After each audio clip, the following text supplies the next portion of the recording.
ಇತಿಹಾಸ ಅಕಾಡೆಮಿಯ ಶ್ರೋತೃಗಳಿಗೆ ಸ್ವಾಗತ.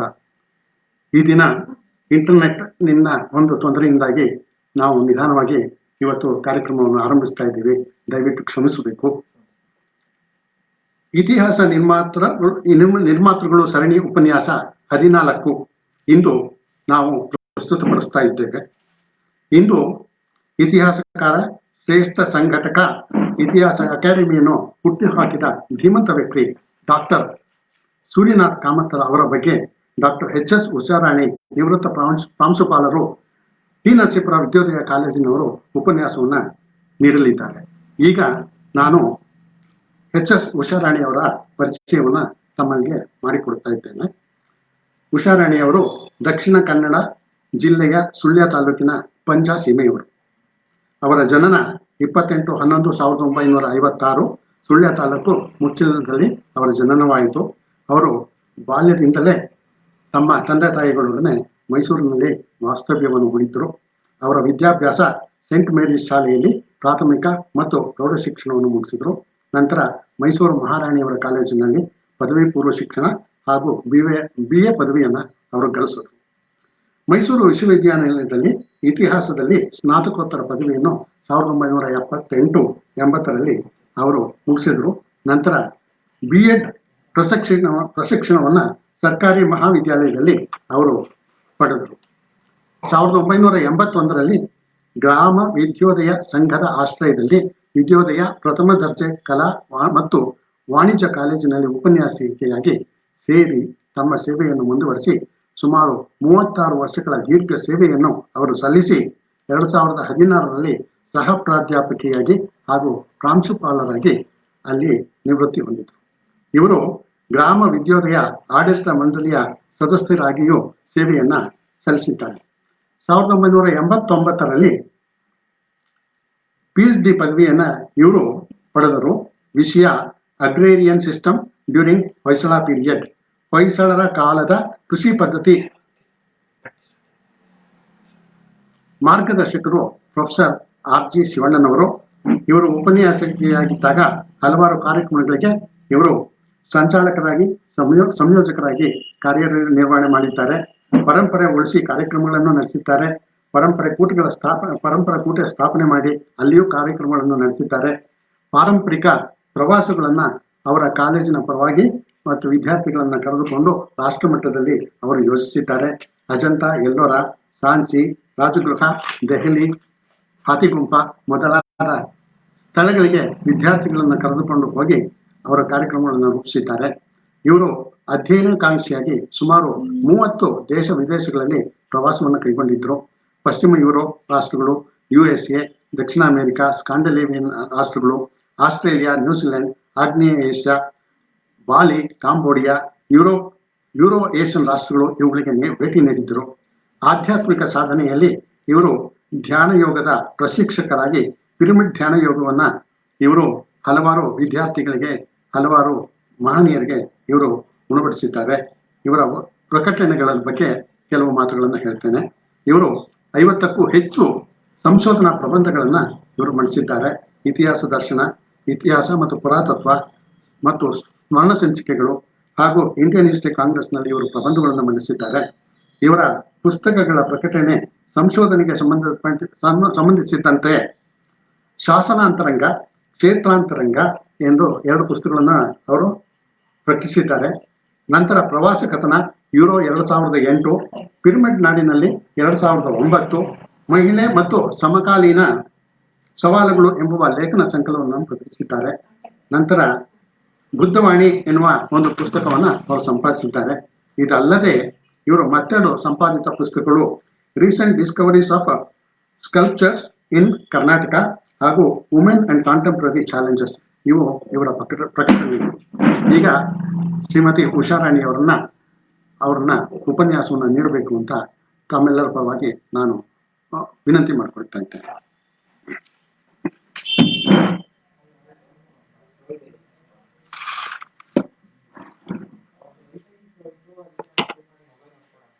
ಎಲ್ಲರಿಗೂ ನಮಸ್ಕಾರ. ಈ ದಿನದ ಉಪನ್ಯಾಸ ಮಾಲಿಕೆಯಲ್ಲಿ ನನಗೆ ಮಾತನಾಡಲಿಕ್ಕೆ ಅವಕಾಶ ಮಾಡಿಕೊಟ್ಟಿರ್ತಕ್ಕಂಥ ಆಯೋಜಕರಿಗೆ ಮೊದಲಿಗೆ ನಮನಗಳು. ಶ್ರೀಯುತ ಸೂರ್ಯನಾಥ ಕಾಮತ್ರು ಎಲ್ರಿಗೂ ತಿಳಿದಿರುವ ಹಾಗೆ ನಡೆದಾಡುವ ವಿಶ್ವಕೋಶ, ಶಿಸ್ತಿನ ಸಿಪಾಯಿ, ಅದ್ಭುತ ಸ್ಮರಣ ಶಕ್ತಿಯುಳ್ಳವರು,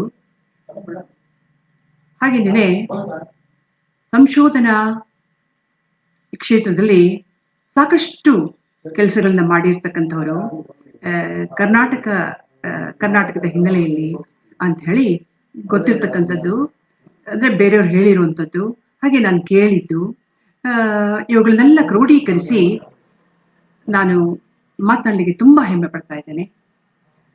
ಕಾಮತ್ರು ಜನಿಸಿದ್ದು ಬೆಳ್ತಂಗಡಿಯಲ್ಲಿ 1937 ಏಪ್ರಿಲ್ 26ರಂದು. ಅವ್ರ ತಂದೆ ಉಪೇಂದ್ರನಾಥ ಕಾಮತ್ ಒಂದು ಕಾಫಿ ಹೋಟೆಲ್ ಅನ್ನು ನಡೆಸ್ತಾ ಇದ್ರು. ಅವರ ತಾಯಿ ಭಗೀರಥಿ. ಈ ದಂಪತಿಗಳಿಗೆ ಕೊನೆಯ ಪುತ್ರನಾಗಿ ಜನಿಸಿದಂಥವರೇ ಕಾಮತ್ರು. ಇವರು 5 ವರ್ಷ ಇರುವಾಗಲೇನೆ ಕ್ವಿಟ್ ಇಂಡಿಯಾ ಚಳವಳಿ ಪ್ರಾರಂಭವಾಗಿತ್ತು. ಆಗ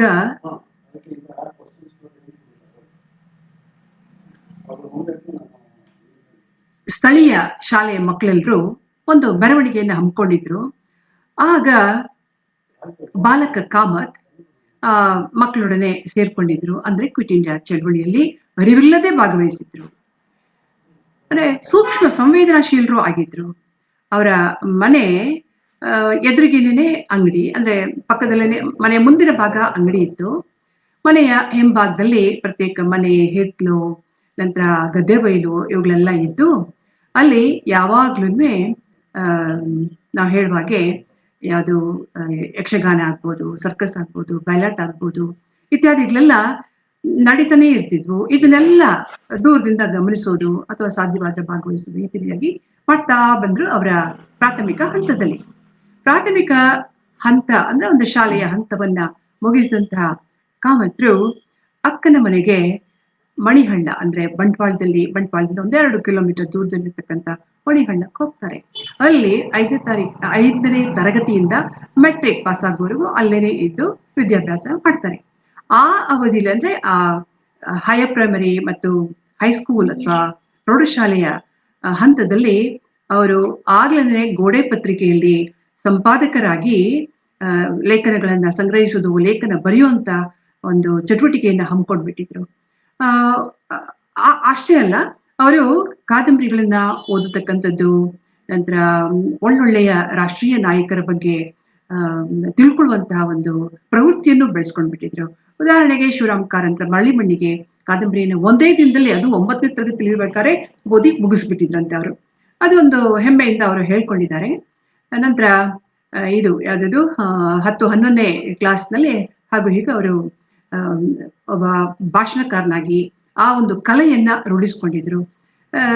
ನಂತರ ಮೆಟ್ರಿಕ್ಯುಲೇಷನ್ ಮುಗಿಸಿ, ಅದೇ 1953ರಲ್ಲಿ ಮೆಟ್ರಿಕ್ಯುಲೇಷನ್ ಮುಗಿಸಿ ಅವರು ಆಗಿನ ಕಾಲದ ಇಂಟರ್ಮೀಡಿಯೇಟ್ ಅಂತ ಏನ್ ಹೇಳ್ತಾರೆ ಅದನ್ನ ಸೇರ್ಲಿಕ್ಕೆ ಅಂತ ಹೇಳಿ ಮನೆಯವರು ಅನುಮತಿ ಪಡ್ಕೊಳ್ತಾರೆ. ಅನುಮತಿ ಪಡ್ಕೊಂಡು ಅವರು ಸೀದಾ ಅವ್ರ ಸೋದರ ಮಾವ ನರಸಿಂಹ ಬಾಳಿಗ ಅಂತ ಹೇಳ್ತಕ್ಕಂಥವ್ರು ಅವರ ಮನೆಗೆ ಹೋಗಿ ಅಲ್ಲಿ ವಾಸ ಮಾಡ್ತಾ 2 ವರ್ಷದ ಆ ಒಂದು ಕೋರ್ಸ್ ಅನ್ನು ಮುಗಿಸ್ಕೊಳ್ತಾರೆ. ಆಗ ಅವರ ಮನೆ ಪಕ್ಕದಲ್ಲಿ ಇದ್ದಂತಹ ಒಬ್ಬ BA ವಿದ್ಯಾರ್ಥಿ ನಿತ್ಯಾನಂದ ಪೈ ಅಂತ ಹೇಳಿ, ಆ ನಿತ್ಯಾನಂದ ಪೈ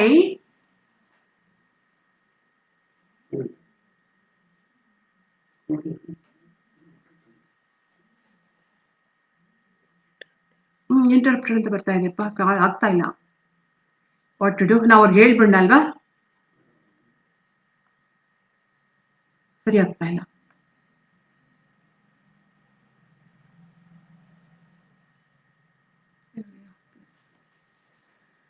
ಹಾಗೆ ಆ ನಿತ್ಯಾನಂದ ಪೈ BA ವಿದ್ಯಾರ್ಥಿ. ಆತ ಯಾವುದ್ರ ಬಗ್ಗೆ ಚರ್ಚೆ ಅವನೊಬ್ಬ ಸಂಘದ ಕಾರ್ಯಕರ್ತನು, RSS ಸಂಘದ ಅಭಿಮಾನಿಯೂ ಆಗಿದ್ದ, ಕಾರ್ಯಕರ್ತನೂ ಆಗಿದ್ದ. ಆತ ಯಾವಾಗ್ಲೂ ದೇಶದ ಬಗ್ಗೆ ವಾದ ವಿವಾದ ಕುರಿತ ಮಾತುಕತೆಗಳಲ್ಲಿ ನಿರತನಾಗಿರ್ತಿದ್ದ. ಹಾಗೇನೇ ಆಗಷ್ಟೇ ನಡೆದಂತಹ ಒಂದು ವಿಭಜನೆ, ಆ ಸಂದರ್ಭದಲ್ಲಿ ಕಂಡು ಬಂದ ರಕ್ತಪಾತ ಇತ್ಯಾದಿಗಳನ್ನೆಲ್ಲ ಆತ ಹೇಳ್ತಾ ಇರ್ತಾನೆ. ಇದನ್ನೆಲ್ಲ ಕೇಳಿಸ್ಕೊಳ್ತಾ ಇರ್ತಾರೆ. ಅದನ್ನ ನಾವು ಕಾಮತ್ರ ಮಾತಿನಲ್ಲಿ ಸ್ವಲ್ಪ ಕೇಳಿದ್ರೆ ಸೂಕ್ತ ಅಂತ ಅನ್ಸುತ್ತೆ. ನಿತ್ಯಾನಂದ ಪೈ ಅಂತ ಹೇಳೋ ಬಿ ವಿದ್ಯಾರ್ಥಿ ಸಂಘದ ಅಭಿಮಾನಿ, ಸದಾ ವಿವಾದ, ದೇಶದ ವಿಭಜನೆ, ರಕ್ತಪಾತ, ಕಾಂಗ್ರೆಸ್ ತೋರಿದ ದುರ್ಬಲ ನೀತಿ, ಕಾಶ್ಮೀರಿ ಸಮಸ್ಯೆಯನ್ನು ನೆಹರು ಕುಲಗಿಸಿದ್ದು, 1953ರಲ್ಲೇ ಶ್ಯಾಮ್ ಪ್ರಸಾದ್ ಮುಖರ್ಜಿ ಅವರ ಬಲಿದಾನ, ಇವೆಲ್ಲ ನನ್ನ ಮನಸ್ಸನ್ನು ಪರಿವರ್ತಿಸಿದ ಸಂಗತಿಗಳು ಅಂತ ಅವರು ಹೇಳ್ಕೊಂಡಿದ್ದಾರೆ. ಇದಾದ್ಮೇಲೆ ಅಂತಂದ್ರೆ ಮಂಗಳೂರಲ್ಲಿ ಜನಸಂಘ ಇತ್ತು, ಅಲ್ಲಿ ವಾತ್ನಾಲಯಕ್ಕೆ ಹೋಗ್ತಾ ಇದ್ರು. ಅಲ್ಲಿ ಅಂದ್ರೆ ದಿನನಿತ್ಯ ಅವರು ಹೋಗುವಂತ ಒಂದು ಹವ್ಯಾಸವನ್ನು ಬೆಳೆಸ್ಕೊಂಡಿರ್ತಾರೆ. ಅಂದ್ರೆ ಓದುವ ಹವ್ಯಾಸ ಅವರಿಗೆ ತುಂಬಾ ಸಂತೋಷ ಕೊಡ್ತಾ ಇದ್ದಂಥದ್ದು ಆ ವಯಸ್ಸಿನಲ್ಲೇನೆ.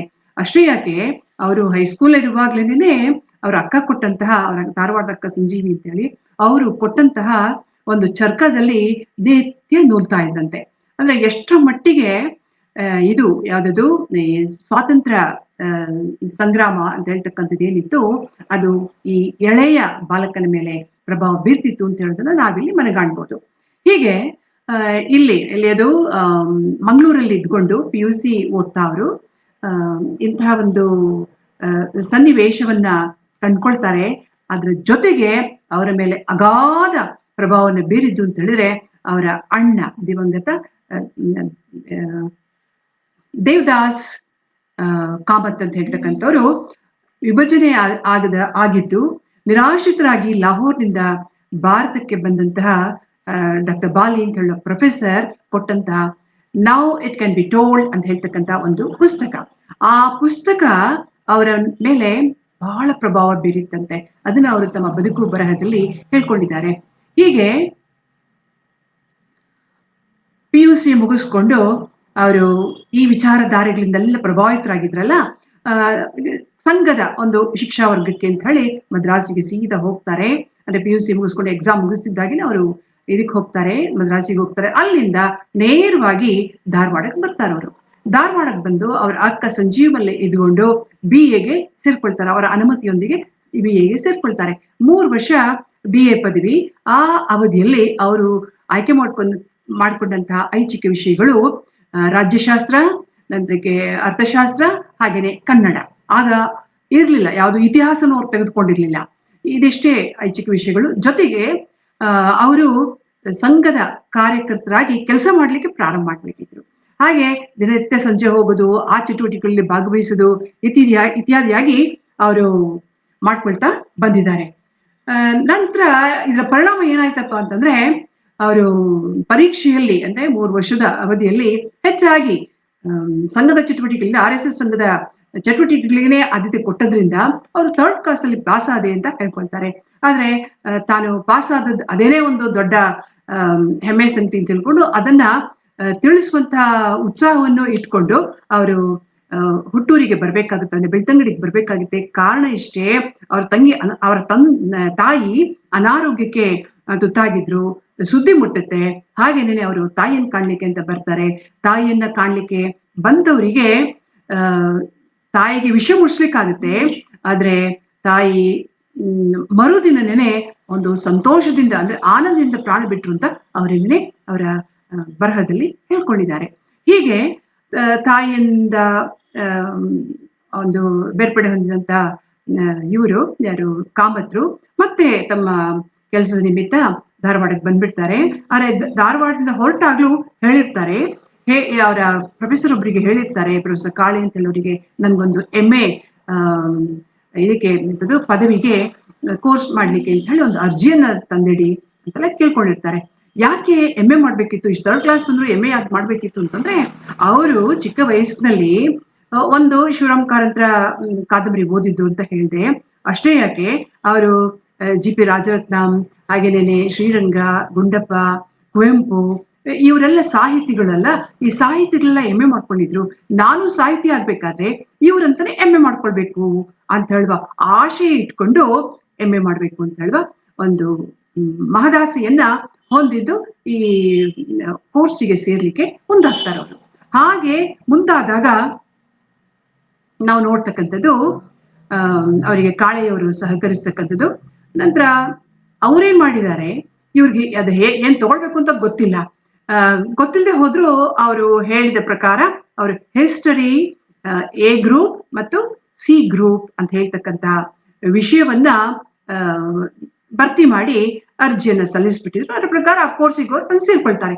ಹಾಗೆ ಸೇರ್ಕೊಂಡವರು ಮೊದಲಿಗೆ ಆ ಎ ಗ್ರೂಪ್ ನಲ್ಲಿ 2 ರಾಜ್ಯಶಾಸ್ತ್ರದ ಪತ್ರಿಕೆಗಳು, ನಂತರ 2 ಇತಿಹಾಸದ ಪತ್ರಿಕೆಗಳು, ಅದನ್ನೇ ಸಿ ಗ್ರೂಪ್ ನಲ್ಲಿ ಅರ್ಥಶಾಸ್ತ್ರದ ಇತಿಹಾಸ ಅಂತ ಹೇಳ್ತಕ್ಕಂಥ ಪತ್ರಿಕೆಗಳನ್ನ ಓದ್ಬೇಕಿತ್ತು. ಅದರಲ್ಲಿ 2 ವರ್ಷ ಅವರಿಗೆ ಬಹಳ ಪ್ರಭಾವ ಬೀರಿದಂತವ್ರು ಅಂತಂದ್ರೆ ಒಂದು ಪ್ರೊಫೆಸರ್ GS ದೀಕ್ಷಿತ್ ಅವರು. ದೀಕ್ಷಿತ್ ಅವರು ಕಾನ್ಸ್ಟಿಟ್ಯೂಷನಲ್ ಹಿಸ್ಟರಿ ಆಫ್ ಇಂಗ್ಲೆಂಡ್ ಅಂತ ಹೇಳ್ತಕ್ಕಂಥ ಪತ್ರಿಕೆಯನ್ನ ಬೋಧನೆ ಮಾಡ್ತಾ ಇದ್ರು. ಮತ್ತೊಂದು ಭಾಸ್ಕರಾನಂದ ಸಾಲ್ತೊರೆ ಅಂತ ಹೇಳ್ತಕ್ಕಂಥ ಪ್ರೊಫೆಸರ್, ಅವರು ಗುಪ್ತ ವಾಕಟಕ ಪಲ್ಲವ ಏಜ್ ಅಂತ ಹೇಳ್ತಕ್ಕಂಥ ಪೇಪರ್ನ 2 ತಿಂಗಳ ಕಾಲ ಬೋಧಿಸಿದ್ರು. ಅಲ್ಲಿ 2 ತಿಂಗಳಲ್ಲ 2 ವರ್ಷಗಳ ಕಾಲ ಬೋಧಿಸಿದ್ರು. ಅವರು ಸಿಲೆಬಸ್ ಅನ್ನ ಪೂರ್ಣ ಮಾಡ್ಲಿಲ್ಲ, ಆದ್ರೆ ಅವರಂತ ಅಧ್ಯಾಪಕರು ಮತ್ತೊಬ್ರಿಲ್ಲ ಅಂತ ಹೇಳೋದನ್ನ ಹೆಮ್ಮೆಯಿಂದ ಹೇಳ್ಕೊಳ್ತಾರೆ, ಮೆಚ್ಚುಗೆಯಿಂದ ಹೇಳ್ಕೊಳ್ತಾರೆ. ಯಾಕೆ ಅಂತ ಹೇಳಿದ್ರೆ ನೋಡಿ, ಅದನ್ನು ಅವ್ರ ಮಾತಿನಲ್ಲೇ ನಾವು ತಿಳ್ಕೊಂಡ್ರೆ ನಮಗುನುವೆ ಇವರು ಕಾಮತ್ರು ಇತಿಹಾಸ ಸಂಶೋಧನಾಕಾರರಾಗಿ ಉದಯಿಸ್ಲಿಕ್ಕೆ ಇವರ ತರಗತಿಗಳು ಹೇಗೆ ಸಂಕಲ್ಪವನ್ನ ನೀಡಿದ್ವು ಅಥವಾ ಸಂಕಲ್ಪನ ಮಾಡುವಂತೆ ಅವರಿಗೆ ಪ್ರೇರಣೆ ನೀಡಿದ್ವು ಅಂತ ಹೇಳೋದು ಸ್ಪಷ್ಟವಾಗಿ ಗೊತ್ತಾಗುತ್ತೆ. ಇರ್ಲಿ, ಇವರು ಭಾಸ್ಕರ ಸಾಲಿತೊರೆ ಅವರು ಹೇಳ್ತಾ ಇದ್ದದನ್ನ ಹೀಗೆ ಅವರೇನೆ ಬರ್ಕೊಂಡಿದ್ದಾರೆ. ಅವರು ಹೇಗ್ ಪಾಠ ಮಾಡ್ತಿದ್ರು ಅಂತ ಹೇಳೋದನ್ನ, ಭಾರತದ ಜಗತ್ತಿನ ಕರ್ನಾಟಕದ ಇತಿಹಾಸ ಸಂಶೋಧನಾ ವಿಧಾನ ಸಾಮಗ್ರಿ ಈ ಸಂಗತಿಗಳನ್ನ ಅರೆದು ಕೂರಿಸಿದ್ರಂತೆ ಅವರಿಗೆ. ಇನ್ನೊಂದ್ಸಲಿ ನಾನು ಹೇಳ್ತೀನಿ, ಸಾಲಿತೊರೆಯವರು ಭಾರತದ ಜಗತ್ತಿನ ಕರ್ನಾಟಕದ ಇತಿಹಾಸ ಸಂಶೋಧನಾ ವಿಧಾನ ಹಾಗೂ ಅದರ ಸಾಮಗ್ರಿ ಈ ಸಂಗತಿಗಳನ್ನು ಅರೆದು ಕೂರಿಸಿದ್ರು. ಅವರ್ ಕಂಟ್ರಿ ಅಂದ್ರೆ ಕರ್ನಾಟಕಕ್ಕೆ ಅವರ್ ಕಂಟ್ರಿ ಅಂತ ಹೇಳಿ ಕರ್ನಾಟಕದ ಇತಿಹಾಸವನ್ನು ಒತ್ತಿ ಹೇಳುತ್ತಾ ನನಗೆ ರಕ್ತಗತ ಮಾಡಿಸಿದ್ರು. ಮಯೂರ ಶರ್ಮನ ಸಾಧನೆಯನ್ನು ರೋಮಾಂಚನವಾಗಿ ವಿವರಿಸ್ತಿದ್ರು ಅವರು. ವಿಜಯನಗರದ ಘನತೆ ಬಗ್ಗೆ ಹೇಳಿದ್ರು. ರಕ್ಕಸ ತಂಗಡಿಯ ಪರಾಜಯಕ್ಕೆ ಕಾರಣವಾದ ರಾಮರಾಯ ಜವಾಹರ್ಲಾಲ್ ನೆಹರು ದೊಡ್ಡಣ್ಣ ಎಂದ್ರು. ಪಾಕಿಸ್ತಾನದ ಧೂರ್ತತನ, ಚೀನಾ ಬೆನ್ನಲ್ಲಿ ಇರುವ ಒಂದು ಸಂಭಾವ್ಯತೆ, ಕೃಷ್ಣ ಮೆನನ್ರ ಅನರ್ಥಕಾರಿ ನೀತಿಗಳನ್ನ ಉದಾಹರಣೆಗಳಿಂದ ಬಿಡಿಸಿ ಹೇಳ್ತಿದ್ರು. ಇದು ಏನಾಯ್ತು ಅಂತಂದ್ರೆ, ಆಗ ಅವರೆಲ್ಲ ಹೇಗೆ ಇಷ್ಟೊಂದು ಪ್ರೇರಣೆ ಕೊಟ್ಟು ಅಂದ್ರೆ ಒಂದು ಭಾವೋದ್ರೇಕವನ್ನು ಉಂಟು ಮಾಡತಕ್ಕಂತ ರೀತಿಯಲ್ಲಿ ಅವರು ಯುವಕರ ಮುಂದೆ ಮಾತನಾಡ್ತಿದ್ದಾಗ ಆಗ ಇತಿಹಾಸ ನನ್ನದಾಯಿತು. ಭಾರತದ ಭವಿಷ್ಯದ ಬಗ್ಗೆ ಚಿಂತಿಸುವ ಜವಾಬ್ದಾರಿ ನನ್ನದಾಯಿತು. ಕರ್ನಾಟಕದ ಬಗ್ಗೆ ಹೆಚ್ಚು ಚಿಂತಿಸುವ ಒಲವು ಮೂಡಿತು ಅಂತ ಹೇಳ್ಕೊಂಡಿದ್ದಾರೆ. ಸೊ ಈ ರೀತಿಯಾಗಿ ಸಾಲಿತೊರೆ ಅವರ ತರಗತಿಗಳಲ್ಲಿ ಅವರು ಕೇಳಿದಂತಹ ಸ್ಫೂರ್ತಿದಾಯಕ ವಿಚಾರಗಳು ಅವರನ್ನ ಒಬ್ಬ ಸಂಶೋಧನಾ ವಿದ್ಯಾರ್ಥಿಯಾಗಿ ಮುಂದುವರಿಲಿಕ್ಕೆ, ನಿರಂತರವಾಗಿ ಅವ್ರ ಜೀವನದಲ್ಲಿ ಆ ರೀತಿಯಾಗಿ ಇರ್ಲಿಕ್ಕೆ ಪ್ರೇರಣೆ ಕೊಟ್ಟಿತ್ತು ಅಂತ ಹೇಳೋದನ್ನ ನಾವಿಲ್ಲಿ ಮನಗಾಣ್ಬೋದು. ಇದಾದ ನಂತರ ಅವರಿಗೆ ಸಾಲ್ತೊರೆ ಅವರ ಪತ್ರಿಕೆಯಿಂದಲೇ 70% ಮಾರ್ಕ್ಸ್ ಸಿಗುತ್ತೆ. ಅವ್ರಿಗೆ ಏನ್ ಆಸೆ ಇತ್ತು, ತನ್ನ ಶಿಷ್ಯ ಇಷ್ಟೊಂದು ಬುದ್ಧಿವಂತ ಇದ್ದಾನಲ್ಲ, ಆದ ಕಾರಣ ಇವನು IAS ಪರೀಕ್ಷೆ ತೆಗೆದುಕೊಳ್ಬೇಕು, IAS ಅಧಿಕಾರಿ ಆಗಬೇಕು ಅಂತ ಹೇಳ್ತಕ್ಕಂಥ ಒಂದು ಇಚ್ಛೆ ಇತ್ತು. ಹಾಗಾಗಿ ಅವರು ಈ ಒಂದು ಪರೀಕ್ಷೆಗೆ ಸಿದ್ಧನಾಗು ಅಂತ ಹೇಳಿರ್ತಾರೆ. ಆದ್ರೆ ಅವ್ರೇನ್ ಮಾಡ್ತಾರೆ, 3 ವರ್ಷದ ಅವಧಿಯಲ್ಲಿ ಪೂರ್ಣಕಾಲೀನ ಕಾರ್ಯಕರ್ತನಾಗಿ ತಮ್ಮನ್ನು ತಾವು ತೊಡಗಿಸ್ಕೊಳ್ಳಿಕ್ಕೆ ಅಂತ ಹೇಳಿ ಅವರು ಸಂಘದ ಅಂದ್ರೆ RSS ಸಂಘದ ಪೂರ್ಣಕಾಲ ಕಾರ್ಯಕರ್ತನಾಗಿ ಇಲ್ಲಿಗೆ ಹುಬ್ಬಳ್ಳಿ, ಬೆಳಗಾವಿ, ಗೋಕಾಕ್ ಈ ಭಾಗಗಳಿಗೆ ಹೊರಟಿರ್ತಾರೆ. ಅಲ್ಲಿ ಹೇಗಿತ್ತು ಅಂತಂದ್ರೆ ಆ ಒಂದು ಸಂಘದ ಚಟುವಟಿಕೆಗಳ ಅಂಗವಾಗಿ ಅವರು ವಾರಕ್ಕೆ ಒಬ್ಬರ ಮನೆಯಲ್ಲಿ ಊಟ ಮಾಡ್ಬೇಕು, ಆನಂತರ ಅವರ ಇದನ್ನ ಯಾವ್ದಾದ್ರು ಶಾಖೆಗಳ ತೆರಿಬೇಕು, ಜನರಿಗೆ ಪ್ರಚಾರ ಮಾಡ್ಬೇಕು ಇತ್ಯಾದಿಗಳೆಲ್ಲ ಇರ್ತದಲ್ಲ ಅವರ ಕಾರ್ಯಕ್ರಮಗಳ ಉದ್ದೇಶಗಳು. ಸೊ ಅದರಲ್ಲಿ ನಿರತರಾಗಿ ಹೋಗ್ತಾರೆ. ಹೀಗೆ ಮನೆಯಲ್ಲಿ ಅವರು ಊಟ ಮಾಡ್ತಾ ಅವ್ರ ಆರೋಗ್ಯ ಸ್ವಲ್ಪ ಹದಗೆಡುತ್ತೆ. 59ರಲ್ಲಿ ಅವರು 59ರಲ್ಲಿ ಹೊರಟಂತವ್ರು 62ರಲ್ಲಿ ವಾಪಸ್ ಬರೋದಿತ್ತು. ಆದ್ರೆ 61ರಲ್ಲಿ ಅವರು ವಾಪಸ್ ಬರ್ತಾರೆ ಮನೆಗೆ, ಅಂದ್ರೆ ಧಾರವಾಡಕ್ಕೆ ಬರ್ತಾರೆ. ಧಾರವಾಡಕ್ಕೆ ಬಂದಂಥವ್ರು ಅಕ್ಕನ ಮೇಲೆ ಸ್ವಲ್ಪ ಸಮಯ ಇದ್ದು ಹುಷಾರ್ ಮಾಡ್ಕೊಳ್ತಾರೆ. ಹುಡುಗ ಬಂದಿದ್ದಾನೆ ಅಂತ ಹೇಳಿ ಗೊತ್ತಾದ ತಡ ಸಾಲ್ತುರಿ ಅವರು ಹೇಳಿ ಕಳಿಸಿ ಅವರಿಗೆ ಅಪ್ಪ ನೀನು ಸ್ವಲ್ಪ ಸಂಶೋಧನೆ ಕಡೆಗೆ ಗಮನ ಕೊಡಬೇಕು ಅಂತ ಹೇಳಿ ಅವ್ರ ಹತ್ರ ಒಂದು ರಿಜಿಸ್ಟ್ರೇಷನ್ ಮಾಡ್ಲಿಕ್ಕೆ ಹೇಳ್ಬಿಟ್ರೆ, ಒಂದು ವಿಷಯವನ್ನ ಕೊಟ್ಟು ನೀನು ರಿಜಿಸ್ಟ್ರೇಷನ್ ಮಾಡ್ಕೋ ಅಂತ ಹೇಳಿ ಹೇಳ್ತಾರೆ. ಅದ್ ಯಾವ ವಿಷಯ ಅಂತ ಹೇಳಿದ್ರೆ ವಿಜಯನಗರ ಕಾಲದ ತುಳುವರು ಅಂತ ಹೇಳ್ತಕ್ಕಂಥ ವಿಷಯವನ್ನ ರಿಜಿಸ್ಟರ್ ಮಾಡ್ಕೊಳ್ತಾರೆ. ಅವರು ಧಾರವಾಡ ವಿಶ್ವವಿದ್ಯಾಲಯ ರಿಜಿಸ್ಟರ್ ಮಾಡ್ಕೊಳ್ತಾರೆ. ನಂತರ ಅವರು ಇಲ್ಲಿಗೆ ಹೊರಟೋಗ್ತಾರೆ, ಮತ್ತೆ ಅವರ ಕಾರ್ಯಕ್ಷೇತ್ರ ಎಲ್ಲಿತ್ತೋ ಅಲ್ಲಿಗೆ ಹೊರಟೋಗ್ತಾರೆ. ಅಲ್ಲಿಗೆ ಹೋದವರು ಆ ಕಾರ್ಯವನ್ನ ಮುಗಿಸಿ ಅಲ್ಲಿಂದ ನಿವೃತ್ತಿಯಾಗಿ ಬರ್ತಾರೆ. ಬಂದಂಥವರಿಗೆ ಸಾಲತ್ತವರವರು ನಿವೃತ್ತಿ ಏನಾಗುತ್ತೆ, ಒಂದ್ ರೀತಿಯಲ್ಲಿ ತನ್ನ ವಿದ್ಯಾಭ್ಯಾಸ ಹೇಗೆ ಮುಂದುವರಿತು ಇಲ್ವೋ ಅಂತ ಹೇಳ್ತಕ್ಕಂಥ ಚಿಂತೆ ಕಾಡುತ್ತೆ. ಆ ಚಿಂತೆಯನ್ನ ಅವರು ಹೇಗೆ ಬಿಡಿಸ್ಕೊಳ್ಬೇಕಾಗಿತ್ತು, ಚಿಂತೆಯಿಂದ ಹೇಗೆ ಬಿಡುಗಡೆ ಹೊಂದಬೇಕಾಗಿತ್ತು ಅಂತಂದ್ರೆ, ಒಂದೋ ಅವರು ವಿದ್ಯಾಭ್ಯಾಸ ಮುಂದುವರಿಸಲಿಕ್ಕೆ ಇದಕ್ಕೆ ಬಾಂಬೆಗೆ ಹೋಗ್ಬೇಕಿತ್ತು, ಇಲ್ಲಾಂದ್ರೆ ಅವರ ಮಾರ್ಗದರ್ಶಿ ಅಂತ ಹೇಳ್ತಕ್ಕಂಥವ್ರು ಯಾರು ಇರ್ತಾರೆ ಅವ್ರನ್ನ ಬದಲಾಯಿಸ್ಕೊಳ್ಬೇಕಾಗಿತ್ತು. ಎರಡು ಸಾಧ್ಯತೆಗಳನ್ನು ಅವರು ಕಂಡ್ಕೊಳ್ಬೇಕು ಅಂತಂದ್ರೆ ಧಾರವಾಡದಿಂದ ಹೊರಡಲೇಬೇಕು. ಆದ್ರೆ ಆ ವೇಳೆಗಾಗ್ಲೇನೆ 62ರಲ್ಲಿ ಬಂದು ಸ್ವಲ್ಪ ಸಮಯ ಇದ್ದು ಅಲ್ಲಿ ಒಂದು 4 ತಿಂಗಳಲ್ಲೇನೆ ಧಾರವಾಡ ವಿಶ್ವವಿದ್ಯಾಲಯದಲ್ಲಿ ಏನೆಲ್ಲ ಆಕರ ಸಾಮಗ್ರಿಗಳಿದ್ದಾವೋ ಅದನ್ನೆಲ್ಲ ತಮ್ಮ ವಿಷಯಕ್ಕೆ ಸಂಬಂಧಪಟ್ಟಾಗೆ, ಅಂದ್ರೆ ತಮ್ಮ ಪ್ರಬಂಧಕ್ಕೆ ಸಂಬಂಧಪಟ್ಟಾಗೆ ಸಂಗ್ರಹಿಸ್ಕೊಳ್ತಾರೆ. ಸಂಗ್ರಹಿಸ್ಕೊಂಡು ಇವರ ಸಲಹೆಯಂತೆ, ಸಾಲ್ತುರಿ ಅವರ ಸಲಹೆಯಂತೆ ಅವರು ಬಾಂಬೆಗೆ ಹೋಗ್ತಾರೆ. ಹೀಗೆ ಬಾಂಬೆಗೆ ಹೋದಾಗ ಅವ್ರ ಜೀವನ ಹೇಗಾಗ್ಬೋದು, ಇಲ್ಲೇನೋ ಅಕ್ಕನ ಮಲ್ಲಿದ್ರು, ಆದ್ರೆ ಬಾಂಬೆನಲ್ಲಿ ಯಾರಿದ್ದಾರೆ, ಆ ನೆಂಟರು ಇಷ್ಟರು ಇದ್ದಿರ್ಲಿಕ್ಕೂ ಸಾಕು, ಅವರ ಯಾರ ಒಂದು ಮನೆಗಳ ನಾನು ಇರ್ಲಿಕ್ಕೆ ಇಷ್ಟಪಡಲ್ಲ, ನಾನು ಸ್ವತಂತ್ರವಾಗಿರ್ಬೇಕು, ನಾನು ದುಡ್ಕೊಂಡಾದ್ರೂ ಸನ್ನೆ ನಾನು ವಿದ್ಯಾಭ್ಯಾಸ ಮುಗಿಸ್ಲೇಬೇಕು ಅಂತ ಹೇಳ್ತಕ್ಕಂಥ ಒಂದು ಪಣ ತೊಡ್ತಾರೆ ಅವರು. ಹಾಗೆ ಪಣ ತೊಟ್ಟಂಥವ್ರು ಮುಂಬೈಗೆ ಹೋದಾಗ ಅಲ್ಲಿ ಮೊದಲಿಗೆ ಆಶ್ರಯ ಕೊಟ್ಟಂಥವ್ರು ಅಂತಂದ್ರೆ ಇದೇ ರಾಷ್ಟ್ರೀಯ ಸ್ವಯಂ ಸೇವಕ ಸಂಘದವರು. ಆ ಸಂಘದ ಕಚೇರಿಯಲ್ಲೇನೆ 6 ತಿಂಗಳು ಅವರು ಕಾಲ ಕಳೀತಾರೆ. ಅಲ್ಲೇ ವಾಸ ಮಾಡ್ಕೊಂಡು ಒಪ್ಪತ್ತು ಊಟ ಮಾಡ್ಕೊಂಡು ಕಾಲ ಕಳೀತಾರೆ. ಅಷ್ಟಾಗುವಾಗ ಅವರ ಆರೋಗ್ಯ ಮತ್ತೆ ಸ್ವಲ್ಪ ಮಟ್ಟಿಗೆ ಕುಸಿಯುತ್ತೆ, ಅಂದ್ರೆ ಸ್ವಲ್ಪ ಹದಗೆಡುತ್ತೆ. ಆಗ ತಮ್ಮ ಮತ್ತೊಬ್ಬ ಗುರು GS ದೀಕ್ಷಿತ್ ಅವರನ್ನ ಸಂಪರ್ಕಿಸ್ತಾರೆ. ನಿಮ್ಗೆ ಯಾರಾದ್ರೂ ಇಲ್ಲಿ ಪರಿಚಯ ಇದ್ರೆ ಅವರಿಗೆ ನಾನು ಇಲ್ಲೊಂದು ಪತ್ರಿಕೆ ಇದೆ, ಅಂದ್ರೆ ದೇಶಾಭಿಮಾನಕ್ಕೆ ಸಂಬಂಧಪಟ್ಟಂತ ಲೇಖನಗಳನ್ನ ಬರೀಬಹುದು, ಅದ ಕಾರಣ ಅಂತ ಒಂದು ಪತ್ರಿಕೆಗೆ ನನ್ಗೆ ಶಿಫಾರಸ್ ಮಾಡಿದ್ರೆ ನಾನು ಹೀಗೆ ಸೇರ್ಕೊಂಡು ಕೆಲಸ ಮಾಡ್ತೀನಿ ಅಂತ ಹೇಳಿ. ಹಾಗೆ ಹೇಳ್ದಾಗ ಇವರು GS ದೀಕ್ಷಿತ್ ಅವರು ಒಂದು ಶಿಷ್ಯ, ಒಬ್ಬ ಉತ್ತಮ ಶಿಷ್ಯ ಈ ರೀತಿಯಾಗಿ ತಮ್ಮನ್ನ ಮೊರೆ ಹೋದಾಗ ಅವರ ಕರಳು ಚುರುಕ್ ಅಂತ ಅನ್ಸುತ್ತೆ. ತಂದೆಯ ಒಂದು ವಾತ್ಸಲ್ಯ ಏನ್ ಮಾಡುತ್ತೆ, ಅವ್ರಿಗೆ ಒಂದು ಪತ್ರವನ್ನು ಬರೀಲಿಕ್ಕೆ ಅವಕಾಶ ಮಾಡಿಕೊಡುತ್ತೆ, ಅದೇ ಒಂದು ಮುನ್ನುಗ್ಲಿಕ್ಕೆ ಅವಕಾಶ ಮಾಡಿಕೊಡುತ್ತೆ. ಅದರಂತೆ ಅವ್ರು ಏನ್ ಮಾಡ್ತಾರೆ, ಅಲ್ಲೊಂದು ಪೋದ್ವಾಲ್ ಅಂತ ಹೇಳ್ತಕ್ಕಂಥ ಒಂದು ಸಂಸ್ಥೆಯಲ್ಲಿ ಅಧಿಕಾರಿಯಾಗಿದ್ದಂಥವ್ರು ಮದ್ದೂರು ಸುಬ್ಬರಾವ್ ಅಂತ ಹೇಳಿ, ಆ ಮದ್ದೂರು ಸುಬ್ಬರಾವ್ ಅವಳಿಗೆ ಪತ್ರ ಬರೀತಾರೆ. ಅವರಿಗೆ ಪತ್ರ ಬಂದದೇ ತಡ ಇವ್ರು ಬಂದವ್ರನ್ನ ಸಂಪರ್ಕಿಸಿದಾಗ, ಈ ಹುಡುಗ ಹೇಗಿದ್ದಾನೆ ನೋಡಬೇಡ ಅಂತ ಹೇಳಿ, ಅವನಲ್ಲಿ ಭಾಷಾ ಜ್ಞಾನ ಇದೆಯೋ, ಆನಂತರಕ್ಕೆ ಇಂಗ್ಲಿಷ್ ಜ್ಞಾನ ಇದೆಯೋ, ಸಾಮಾನ್ಯ ಜ್ಞಾನ ಇದೆಯೋ, ರಾಷ್ಟ್ರೀಯ ಭಾವಗಳಿದೆಯೋ ಇತ್ಯಾದಿ ಎಲ್ಲ ಅವ್ರನ್ನ ಆ ರೀತಿ ಗೊತ್ತಾಗದೇ ಇದ್ದಾಗೇನೆ ಪರೀಕ್ಷಿಸ್ತಾ ಹೋಗ್ತಾರೆ, ಸಂತುಷ್ಟರಾಗ್ತಾರೆ. ನಂತರ ಅವರಿಗೆ ಪರಿಚಯ ಇರ್ತಕ್ಕಂಥ, ಅಂದ್ರೆ ಈ ಫ್ರೀ ಪ್ರೆಸ್ ಜರ್ನಲ್ನ ಸಂಪಾದಕರು ಅಂತ ಹೇಳ್ತಕ್ಕಂಥವ್ರು ಯಾರಿದ್ರು, ನಾಯರ್ ಅಂತ ಹೇಳ್ತಕ್ಕಂಥವ್ರು, ಅವರಿಗೆ ಪರಿಚಯಿಸ್ತಾರೆ. ಪರಿಚಯಿಸಿದಾಗ ಅವ್ರು ಸಂತೋಷ ಪಟ್ಟು ಅವರನ್ನ ಸಬ್ ಎಡಿಟರ್ ಆಗಿ ಸೇರಿಸ್ಕೊಳ್ತಾರೆ. ಹಾಗೆ ಅಲ್ಲಿ ಒಂದು 150 ರೂಪಾಯಿ ಎಷ್ಟೇ ಸಂಬಳ ಆ ಕಾಲದಲ್ಲಿ ಇದ್ದದ್ದು, ಅದನ್ನ ತೆಗೆದುಕೊಂಡು ಅವರು ಜೀವನ ನಿರ್ವಹಿಸ್ಲಿಕ್ಕೆ ಪ್ರಾರಂಭ ಮಾಡ್ತಾರೆ. ಆಗ ವಾಸಕ್ಕೆ ಏನ್ ಮಾಡೋದು, ಈಗ ಇಷ್ಟು ದಿವಸ ಒಂದು 6 ತಿಂಗಳು ಸಂಘದ ಕಚೇರಿಯಲ್ಲಿ ಇದ್ದಿದ್ದಾಯ್ತು, ಈಗ ಮುಂದಿನ ದಿನಗಳಲ್ಲಿ ಎಲ್ಲಿರೋದು ಅಂತ ಹೇಳಿದಾಗ ಅಲ್ಲಿದ್ದಂತಹ ಕಾಮೆತ್ ಹೋಟೆಲ್ನವರು ಅವರು ಇವರು ಅಂತೆಲ್ಲ ಹೇಳಿ ಇವರಿಗೆ ಯಾರೆಲ್ಲ ಪರಿಚಯ ಇದ್ರು ಅವರು ಹೋಟೆಲ್ನಲ್ಲಿ ವಸತಿ ಕಲ್ಪಿಸ್ಕೊಡ್ತಾರೆ, ಡಾರ್ಮೆಟ್ರಿ ತರದಲ್ಲೆಲ್ಲ ಅಲ್ಲಿ ಇದ್ಕೊಳ್ತಾರೆ. ಅಲ್ಲಿ ಇವರೊಬ್ಬರೇ ಎಲ್ಲ 10 ಮಂದಿ ಈ ಉದ್ಯೋಗದ ನಿಮಿತ್ತ ಬಂದಂತವ್ರು ಇದ್ರು. ಅವರು ಅವರವರ ಪಾಳಿಗೆ ಅನುಗುಣವಾಗಿ ಕೆಲ್ಸಕ್ಕೆ ಹೋಗ್ತಾ ಇದ್ರು.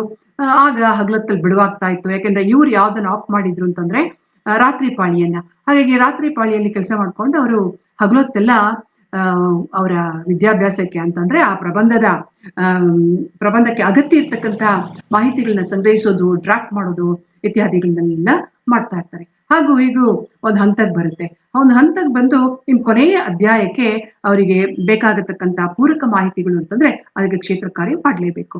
ಆಗ ಅವರು ಒಂದು ಕ್ಯಾಮ್ರಾವನ್ನ, ಒಂದು ಬಾಕ್ಸ್ ಕ್ಯಾಮ್ರಾವನ್ನ ಎರವಲ್ ಪಡ್ಕೊಂಡು ಒಂದು 15 ದಿವಸ ತಮ್ಮ ಪ್ರೆಸ್ಸಿಗೆ ರಜೆಯನ್ನ ಕೇಳಿ ಪಡ್ಕೊಂಡು ನಂತರ ಅವರು ಇದಕ್ಕೆ ಹೋಗ್ತಾರೆ. ಯಾವುದಕ್ಕೆ? ಉತ್ತರ ಕನ್ನಡ, ದಕ್ಷಿಣ ಕನ್ನಡ ಜಿಲ್ಲೆಯಲ್ಲಿ ಪ್ರವಾಸ ಮಾಡಿ ಗೇರ್ಸೊಪ್ಪೆ ಆಗ್ಬೋದು, ಕಳಸ ಆಗ್ಬೋದು, ನಂತರಕ್ಕೆ ನಾವು ನೋಡೋಗೆ ಉಡುಪಿ ಆಗ್ಬೋದು, ಈ ಭಾಗಗಳಲ್ಲೆಲ್ಲ ಅಡ್ಡಾಡ್ತಾರೆ. ಅಡ್ಡಾಡಿ ಅಲ್ಲಿ ಅವರಿಗೆ ಬೇಕಾಗತಕ್ಕಂತಹ ಮಾಹಿತಿಗಳನ್ನ ಸಂಗ್ರಹಿಸ್ಕೊಳ್ತಾರೆ. ಸ್ಮಾರಕಗಳಾಗ್ಬೋದು, ಛಾಯಾಚಿತ್ರಗಳನ್ನೆಲ್ಲ ಸಂಗ್ರಹಿಸ್ಕೊಳ್ಬೇಕಿತ್ತು, ಅದನ್ನು ಎಲ್ಲ ಸಂಗ್ರಹಿಸ್ಕೊಳ್ತಾರೆ. ನಂತರ ಅವರು ಪುನಃ ತಮ್ಮ ಇದಕ್ಕೆ ಬರ್ತಾರೆ, ಅದಕ್ಕೆ ನೆಲೆಗೆ ಬರ್ತಾರೆ, ಮುಂಬೈಗೆ. ಆಗ ಮುಂಬೈ ಜೀವನ ಅವರು ನಡೆಸ್ತಾ ಇದ್ದು, ಹಾಗಾಗಿ ಮುಂಬೈಗೆ ವಾಪಸ್ ಬರ್ತಾರೆ.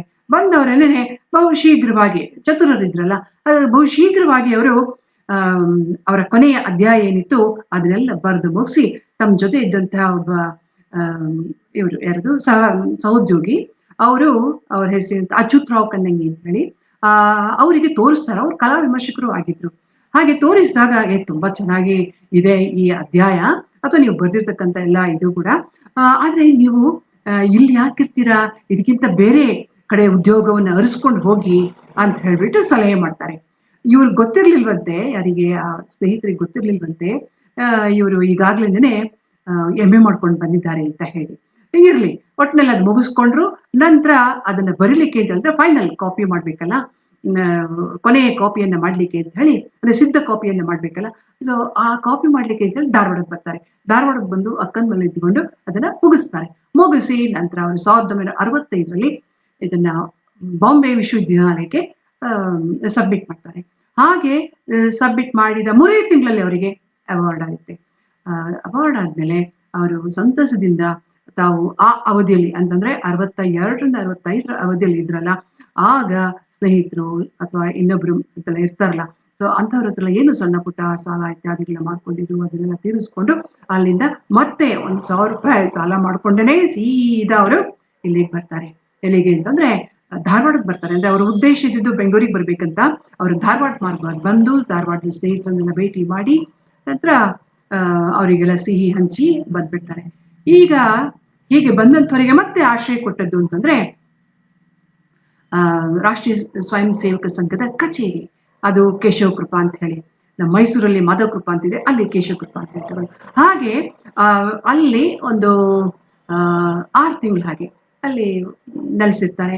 ಆಗ ಇಂತಹ ಒಬ್ಬ ಜ್ಞಾನವಂತ, ಹಾಗೇನೇನೆ ತುಂಬಾ ಕ್ರಿಯಾಶೀಲನಾಗಿರ್ತಕ್ಕಂಥ ವ್ಯಕ್ತಿಯ ಪ್ರತಿಭೆಯನ್ನ ಬಳಸ್ಕೊಳ್ಳಿಕ್ಕೆ ಅವರು ಇಷ್ಟಪಡ್ತಾರೆ. ಅದು ಯಾವ ಹಿನ್ನೆಲೆಯಲ್ಲಿ ಅಂತಂದ್ರೆ, ಅವರು ರಾಷ್ಟ್ರೋತ್ಥಾನ ಇದರಿಂದ ಸಂಸ್ಥೆಯಿಂದ ಒಂದು ಪತ್ರಿಕೆಯನ್ನ ತರಲಿಕ್ಕೆ ಮುಂದಾಗಿದ್ರು. ಅದನ್ನೇನೆ ಉತ್ಥಾನ ಅಂತ ಹೇಳ್ತಕ್ಕಂಥ ಒಂದು ಪತ್ರಿಕೆ. ಆ ಉತ್ಥಾನ ಪತ್ರಿಕೆಗೆ ಇವರು ಸಂಪಾದಕರಾಗಿ ನೇಮಕ ಮಾಡ್ತಾರೆ ಅವರು. ಆಗ ಅವ್ರಿಗೊಂದು ಉದ್ಯೋಗ ಸಿಗುತ್ತೆ.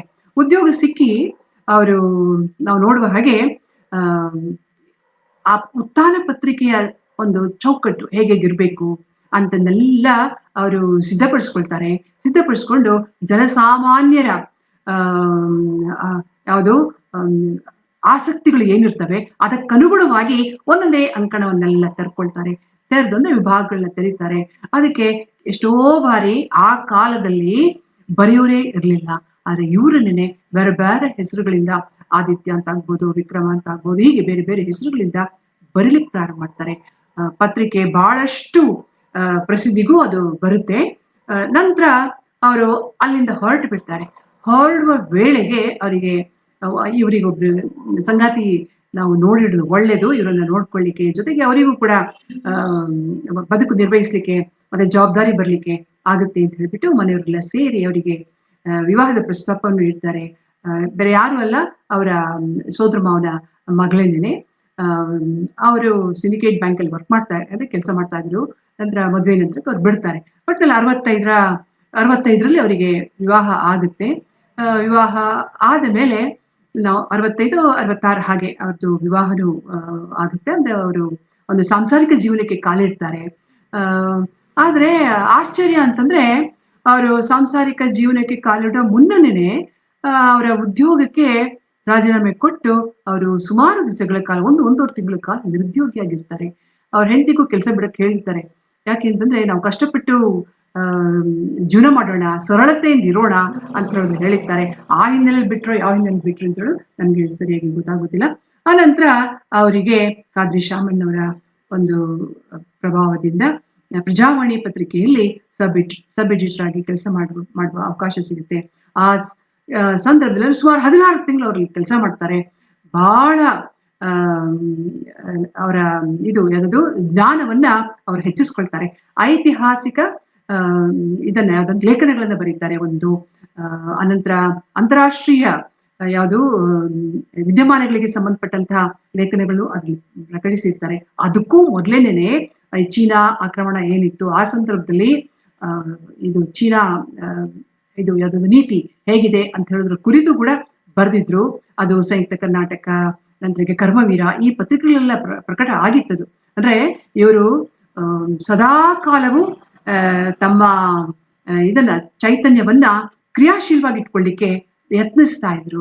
ಆ ಹಿನ್ನೆಲೆಯಲ್ಲಿ ಈಗಲೂ ಅಷ್ಟೇ ನಿರುದ್ಯೋಗಿಯಾಗಿ ಒಂದಷ್ಟು ಕಾಲ ಸಮಯವನ್ನ ಕಳೆದ್ರು ಮತ್ತೆ ಚೇತರಿಸ್ಕೊಂಡು ಇವರು ಪತ್ರಿಕೆಗಳಲ್ಲಿ ತಮ್ಮನ್ನ ತೊಡಗಿಸ್ಕೊಳ್ತಾ ಬರ್ತಾರೆ. 3 ವರ್ಷ ಆ ರೀತಿ ತೊಡಗಿಸ್ಕೊಂಡಿದ್ರು. ಯಾಕಂದ್ರೆ ಅವ್ರು ಯಾವ್ದೋ ಸರ್ಕಾರಿ ಕೆಲಸ ಸಿಕ್ಕಿ ಹೋಗ್ಬಿಡ್ಬೋದಿತ್ತು, ಆದ್ರೆ ಅವ್ರಿಗೆ ಸರ್ಕಾರಿ ಕೆಲಸ ಹಿಡಿಲಿಕ್ಕೆ ಇಷ್ಟ ಇರಲಿಲ್ಲ. ಹೀಗಾಗಿ ಅವರು ತಮ್ಮ ಇಚ್ಛೆಯ ಅಂದ್ರೆ ತಮ್ಮ ಆಯ್ಕೆಯ ಈ ಬರಹದ ಮಾರ್ಗವನ್ನೇ ಹಿಡ್ಕೊಂಡು ಪತ್ರಿಕೆಗಳಲ್ಲಿ ಕೆಲಸ ಮಾಡ್ಲಿಕ್ಕೆ ಪ್ರಾರಂಭ ಮಾಡಿದ್ರು.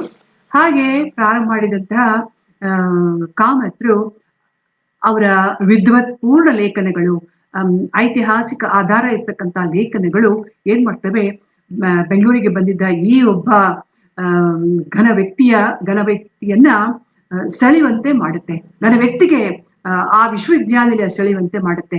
ಯಾಕೆ ಅಂತಂದ್ರೆ ಈ ವಿದ್ವಾಂಸರಿಗೆ ಈ ಪತ್ರಿಕೆಗಳಲ್ಲಿ ಬರ್ತಾ ಇದ್ದಂತ ಲೇಖನಗಳನ್ನ ಓದ್ತಾ ಇದ್ರು. ಇಂಥವ್ರು ನಮ್ಮ ವಿಶ್ವವಿದ್ಯಾಲಯ ಯಾಕಿರ್ಬಾರ್ದು ಅಂತ ಆಲೋಚನೆ ಮಾಡಿದ್ರು ಅಂತ ಕಾಣುತ್ತೆ. ಆದ ಕಾರಣ ಅವರಿಗೆ ಒಂದು ಆಹ್ವಾನ ಬರುತ್ತೆ. ಅದರ ಪ್ರಕಾರ 68ರಲ್ಲಿ ಅವರು ನಾವು ನೋಡುವ ಹಾಗೆ ಬ್ಯಾಂಗ್ಳೂರ್ ವಿಶ್ವವಿದ್ಯಾಲಯಕ್ಕೆ ಸೇರ್ಕೊಳ್ತಾರೆ.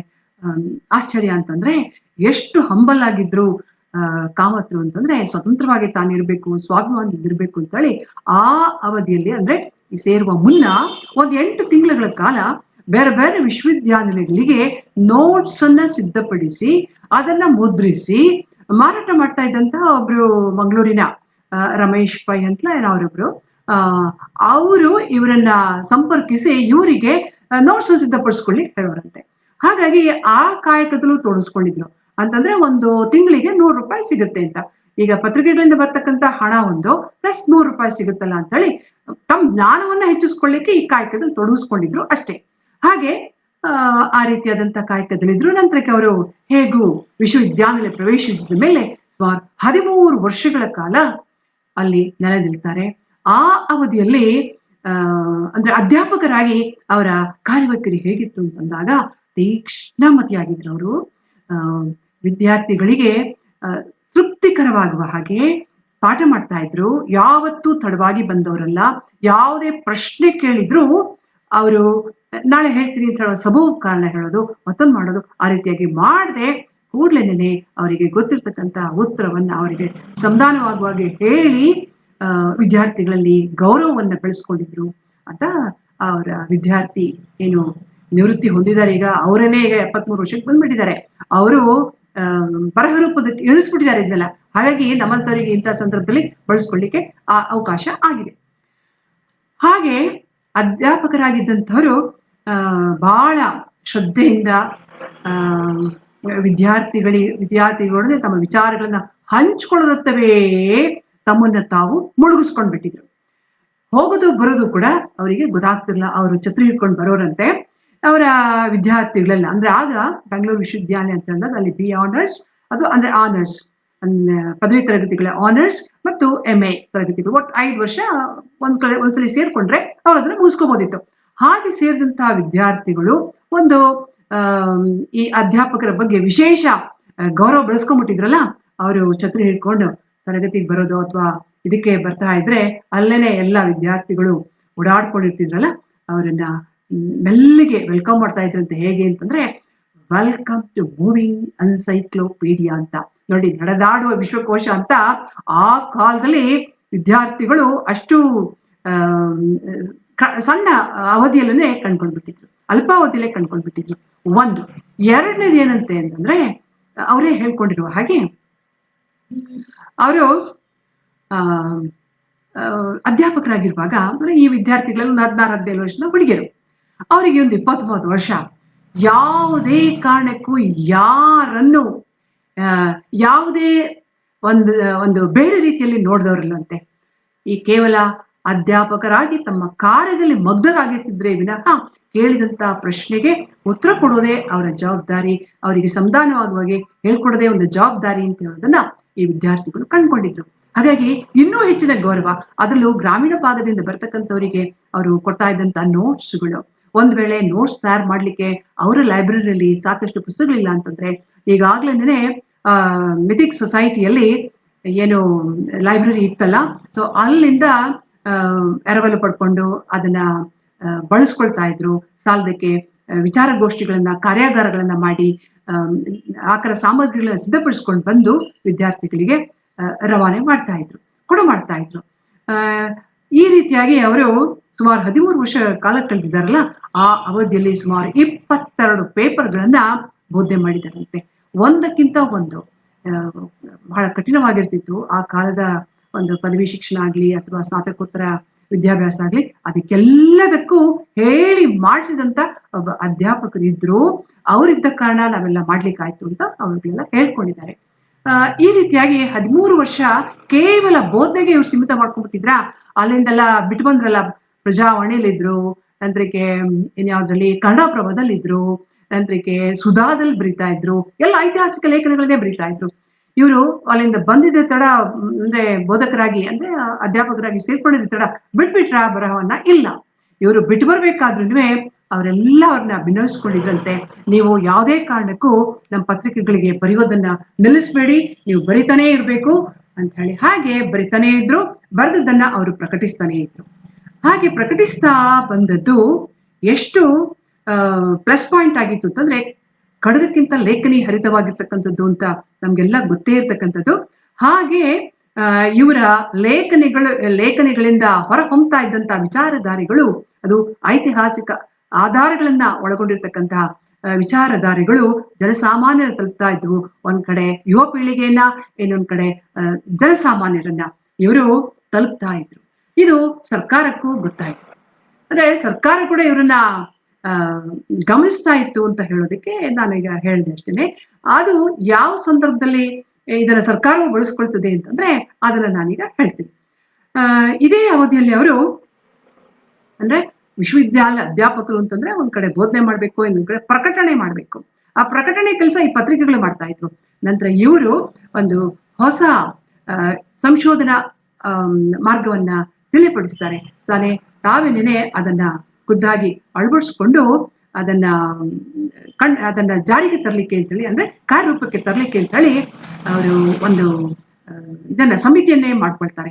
ಆ ಸಮಿತಿ ಯಾವ್ದಕ್ಕೆ ಸಂಬಂಧಪಟ್ಟಿತ್ತಪ್ಪ ಅಂತಂದ್ರೆ, ಸ್ವಾತಂತ್ರ್ಯ ಸಂಗ್ರಾಮದ ಸ್ಮೃತಿಗಳು ಅಂತ ಹೇಳ್ತಕ್ಕಂಥ 3 ಸಂಪುಟಗಳನ್ನ ಹೊರ ತಂದಿದ್ದಾರಲ್ಲ, ಆ ಇದಕ್ಕೆ ಯಾವ್ದಕ್ಕದು ಸಂಪುಟಗಳಿಗೆ ಸಂಬಂಧಪಟ್ಟಾಗೆ. ಈ ಸಂದರ್ಭದಲ್ಲಿ ಅವರು ಒಂದು ಸಮಿತಿಯನ್ನ ರಚನೆ ಮಾಡಿ, ಅಂದ್ರೆ ಸ್ವಾತಂತ್ರ್ಯ ಹೋರಾಟಗಾರರು ಅಂತ ಹೇಳ್ತಕ್ಕಂಥವ್ರು ಯಾರಿದ್ದಾರೆ ಅವರಲ್ಲಿ ಮುಖ್ಯರಾಗಿರ್ತಕ್ಕಂಥವ್ರನ್ನ ಮುಂದಿಟ್ಕೊಂಡು ಒಂದು ಸಲಹಾ ಸಮಿತಿ ಅಂತೇಳಿ ರಚನೆ ಮಾಡ್ಕೊಂಡು ಒಂದು ರಚನೆ ಮಾಡ್ಕೊಂಡ್ರು. ಇನ್ನೊಂದು ಪ್ರಶ್ನಾವಳಿ ಪಡಿಸ್ಕೊಂಡು ಪತ್ರಿಕೆಗಳಲ್ಲಿ ಪ್ರಕಟ ಮಾಡಿದ್ರು. ಹಾಗೆ ಪ್ರಕಟ ಮಾಡಿ ಯಾರ್ಯಾರು ಯಾವ್ಯಾವ ಸಂದರ್ಭದಲ್ಲಿ ಎಲ್ಲೆಲ್ಲಿ ಹೋರಾಟ ಮಾಡಿದ್ದೀರಾ ಅದು ವರದಿಯನ್ನ ನೀವು ನಿಮ್ಮ ಇದರಲ್ಲಿ ಬರೆದು ಕೊಡ್ಬೇಕು ಅಂತ ಹೇಳ್ತಕ್ಕಂಥದ್ದೆಲ್ಲ ಇರ್ತದೆ ಆ ಪ್ರಶ್ನಾವಳಿಗಳಲ್ಲಿ. ಸೊ ಅದ್ರ ಪ್ರಕಾರ 100 ಮಂದಿ ಅವರಿಗೆ ಸ್ಪಂದಿಸ್ತಾರೆ.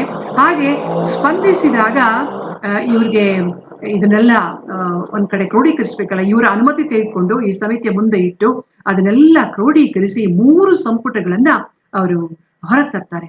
ಆ ಹೊರತರೋದು ಸಾಲದಕ್ಕೆ ಈ ಸಂಪುಟವನ್ನ ಯಾರಿಗೆ ಅವರು ಸಮರ್ಪಿಸ್ತಾರೆ ಅಂತಂದ್ರೆ ಕಾರ್ನಾಡ್ ಸದಾಶಿವರಾಯರಿಗೆ ಒಂದು. ಇನ್ನೊಂದು ಈ ಸಂದರ್ಭದಲ್ಲಿ ಸಂಗ್ರಹಿಸಿದಂತಹ ಮಾಹಿತಿಗಳನ್ನ ಪುನರ್ ಪರಿಶೀಲಿಸಿ ಪರಾಮರ್ಶಿಸಿ ನಂತರ ಸತ್ಯಾಸತ್ಯತೆಗಳನ್ನೆಲ್ಲ ಕಂಡ್ಕೊಂಡು ಅದನ್ನ ಮುದ್ರಣಕ್ಕೆ ತೆಗೆದುಕೊಂಡು ಹೋಗ್ಲಿಕ್ಕೆ ಸಿದ್ಧರಾಗ್ತಾರೆ ಅವರು. ಸೊ ಅದಕ್ಕೋಸ್ಕರ ಹೇಗೂ ಸಮಿತಿ ಇತ್ಯಾದಿಗಳೆಲ್ಲ ಇದ್ವಲ್ಲ, ಅಂದ್ರೆ ಅಷ್ಟು ವ್ಯವಸ್ಥಿತ ರೀತಿಯಲ್ಲಿ ಅವರು ಕಾರ್ಯನಿರ್ವಹಿಸ್ತಾ ಇದ್ರು ಅಂತ ಹೇಳಿಕ್ಕೆ ಇದೊಂದು ಉದಾಹರಣೆ. ಯಾಕಂದ್ರೆ ಅದು ಅವರ ಮೇರುಕೃತಿ ಅಲ್ವಾ. ಸುಮಾರು 3,000ಕ್ಕೂ ಹೆಚ್ಚು ಪುಟಗಳನ್ನ ಒಳಗೊಂಡಿರ್ತಕ್ಕಂಥ ಒಂದು ಕೃತಿಯನ್ನ ತರಬೇಕಂತಂದ್ರೆ, ಅದು 3 ಸಂಪುಟಗಳಿಗೆ ತರಬೇಕಂತಂದ್ರೆ ಗುರುತರ ಜವಾಬ್ದಾರಿ ಇರ್ತದೆ ಅಧ್ಯಾಪಕರಿಗೆ.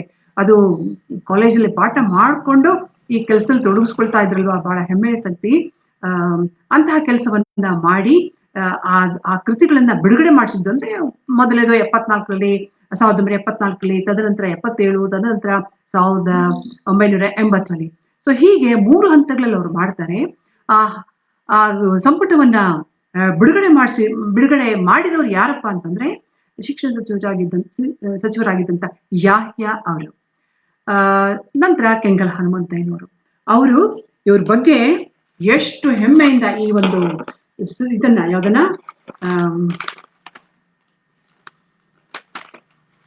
ಈ ಒಂದು ಸಂಪುಟವನ್ನ ಹೊರತಂದ್ರಲ್ಲ ಒಬ್ಬ ಅಧ್ಯಾಪಕ, ಅವ್ರ ಬಗ್ಗೆ ಹೇಗೆ ಹೇಳಿದ್ದಾರೆ, ಅದನ್ನು ಎಲ್ಲಿ ಬಿಡುಗಡೆ ಮಾಡ್ತಾರೆ ಅಂತಂದ್ರೆ ವಿಧಾನಸೌಧದ ಬ್ಯಾಂಕ್ವೆಟ್ ಹಾಲ್ ನಲ್ಲಿ ಬಿಡುಗಡೆ ಮಾಡ್ತಾರೆ. ಆಗ ಕೆಂಗಲ್ ಹನುಮಂತಯ್ಯನವರೇ ಹೇಳ್ತಾರೆ, ಭಾರತದಲ್ಲಿ ನಡೆದ ಸ್ವಾತಂತ್ರ್ಯ ಸಂಗ್ರಾಮ ಅಸದೃಶ್ಯವಾದದ್ದು. ಕನ್ನಡದ ಜನರಲ್ಲಿ ಅನೇಕ ಸಾಧನೆಗಳನ್ನು ಅವರ ಸ್ಮೃತಿಗಳ ರೂಪದಲ್ಲೇ ಸಂಗ್ರಹಿಸುವ ಸ್ತುತ್ಯ ಕಾರ್ಯವನ್ನು ಡಾಕ್ಟರ್ ಕಾಮತ್ರು ಕೈಗೊಂಡಿದ್ದಾರೆ. ಇದು ದೇಶ ಸೇವೆಯೂ ಹೌದು, ಕನ್ನಡ ಭಾಷೆಯ ಸೇವೆಯೂ ಹೌದು ಅಂತ ಹೇಳಿ ಹೇಳ್ಕೊಂಡಿದ್ದಾರೆ.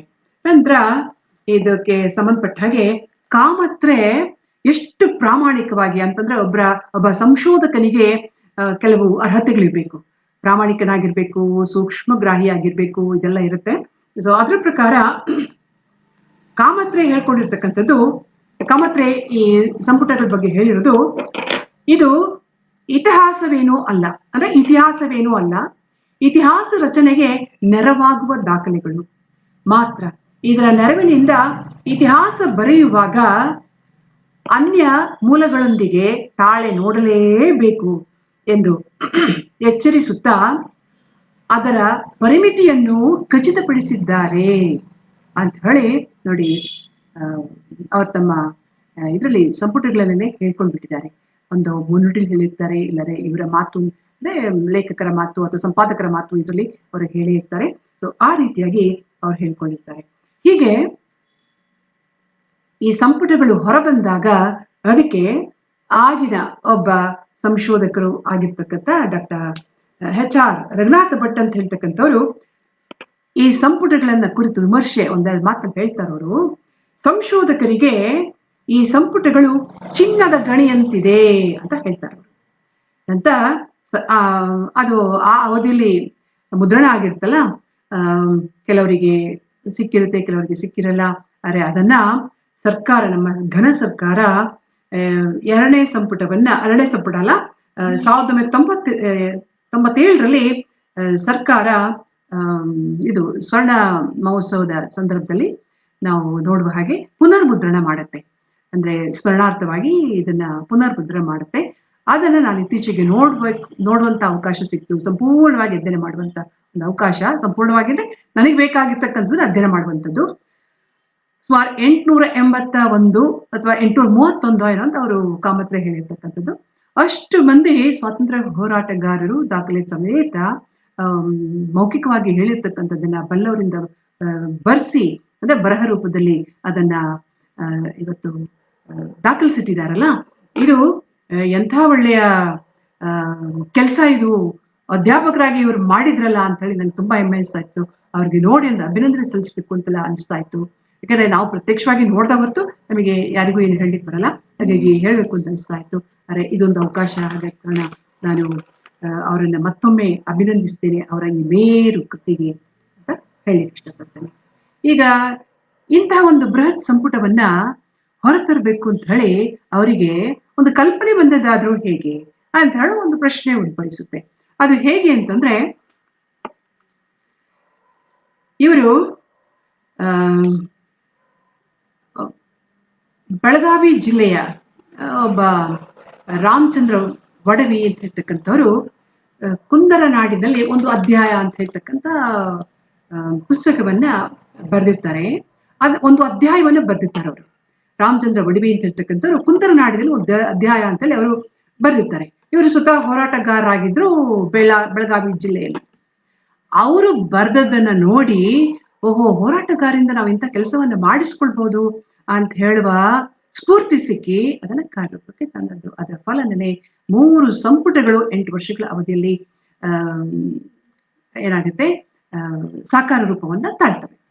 ಇದು ಅಧ್ಯಾಪಕರಾಗಿ ಅವರು ಹೇಗೆ ತಮ್ಮನ್ನ ತಾವು ಆ ಬೋಧನೆಯಲ್ಲಿ, ಅಧ್ಯಯನದಲ್ಲಿ, ಅಧ್ಯಾಪನದಲ್ಲಿ, ನಂತರ ನಾವು ನೋಡುವ ಹಾಗೆ ಕಾರ್ಯಾಗಾರಗಳಲ್ಲಿ, ವಿಚಾರಗೋಷ್ಠಿಗಳಲ್ಲಿ, ನಂತರ ನಾವು ನೋಡುವ ಹಾಗೆ ಪ್ರಕಟಣೆಗಳಲ್ಲಿ ತೊಡಗಿಸ್ಕೊಂಡಿರ್ತಾರೆ.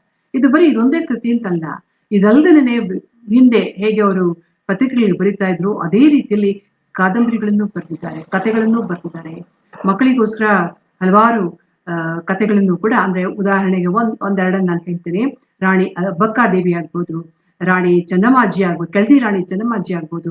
ಸೊ ಇವರ ಇದನ್ನೆಲ್ಲ ಐತಿಹಾಸಿಕ ಒಂದು ಹೋರಾಟ ಏನಿತ್ತು ಅದನ್ನ ಇದಾಗಿ ಏನದು ಕಥಾರೂಪದಲ್ಲಿ ತಿಳಿಸಿ ಮಕ್ಕಳಲ್ಲಿ ತಮ್ಮ ನಾಡಿನ ಹಿರಿಯರ ಬಗ್ಗೆ, ನಾಡಿನ ಹೋರಾಟಗಾರರ ಬಗ್ಗೆ ಹೆಮ್ಮೆ ಪಟ್ಕೊಂಡು ತಮ್ಮ ಪರಂಪರೆಯನ್ನ ಹೇಗೆ ನಾವು ಉಳಿಸ್ಕೊಳ್ಬೇಕು ಅಂತ ಹೇಳೋದನ್ನ ಇವರಿಗೆ, ಯಾರಿಗೆ, ಎಳೆಯರಿಗೆ ತಿಳಿಸಿ ಆ ಪರಂಪರೆ ಮುಂದುವರ್ಕೊಂಡು ಹೋಗ್ಬೇಕು ಯಾವ್ದಾದ್ರು ಸಂದರ್ಭದಲ್ಲಿ ಅಂತಿರೋದನ್ನ ಅಲ್ಲಿ ತಿಳಿಸ್ಕೊಡ್ತಾ ಹೋಗಿದ್ದಾರೆ. ಹೀಗೆ 13 ವರ್ಷ ಒಂದಲ್ಲ ಒಂದ್ ರೀತಿಯಲ್ಲಿ ಅಂದ್ರೆ ಸಾಹಿತಿಯಾಗಿಯೂ ಕಾರ್ಯನಿರ್ವಹಿಸ್ತಾ ಇದ್ರು. ಜೊತೆಗೆ ಇದು ಯಾವ್ದು ಪತ್ರಿಕಾ ರಂಗದಲ್ಲೂ ಅವರು ಸಾಕಷ್ಟು ಕಾರ್ಯನಿರ್ವಹಿಸ್ತಾ ಇದ್ರು.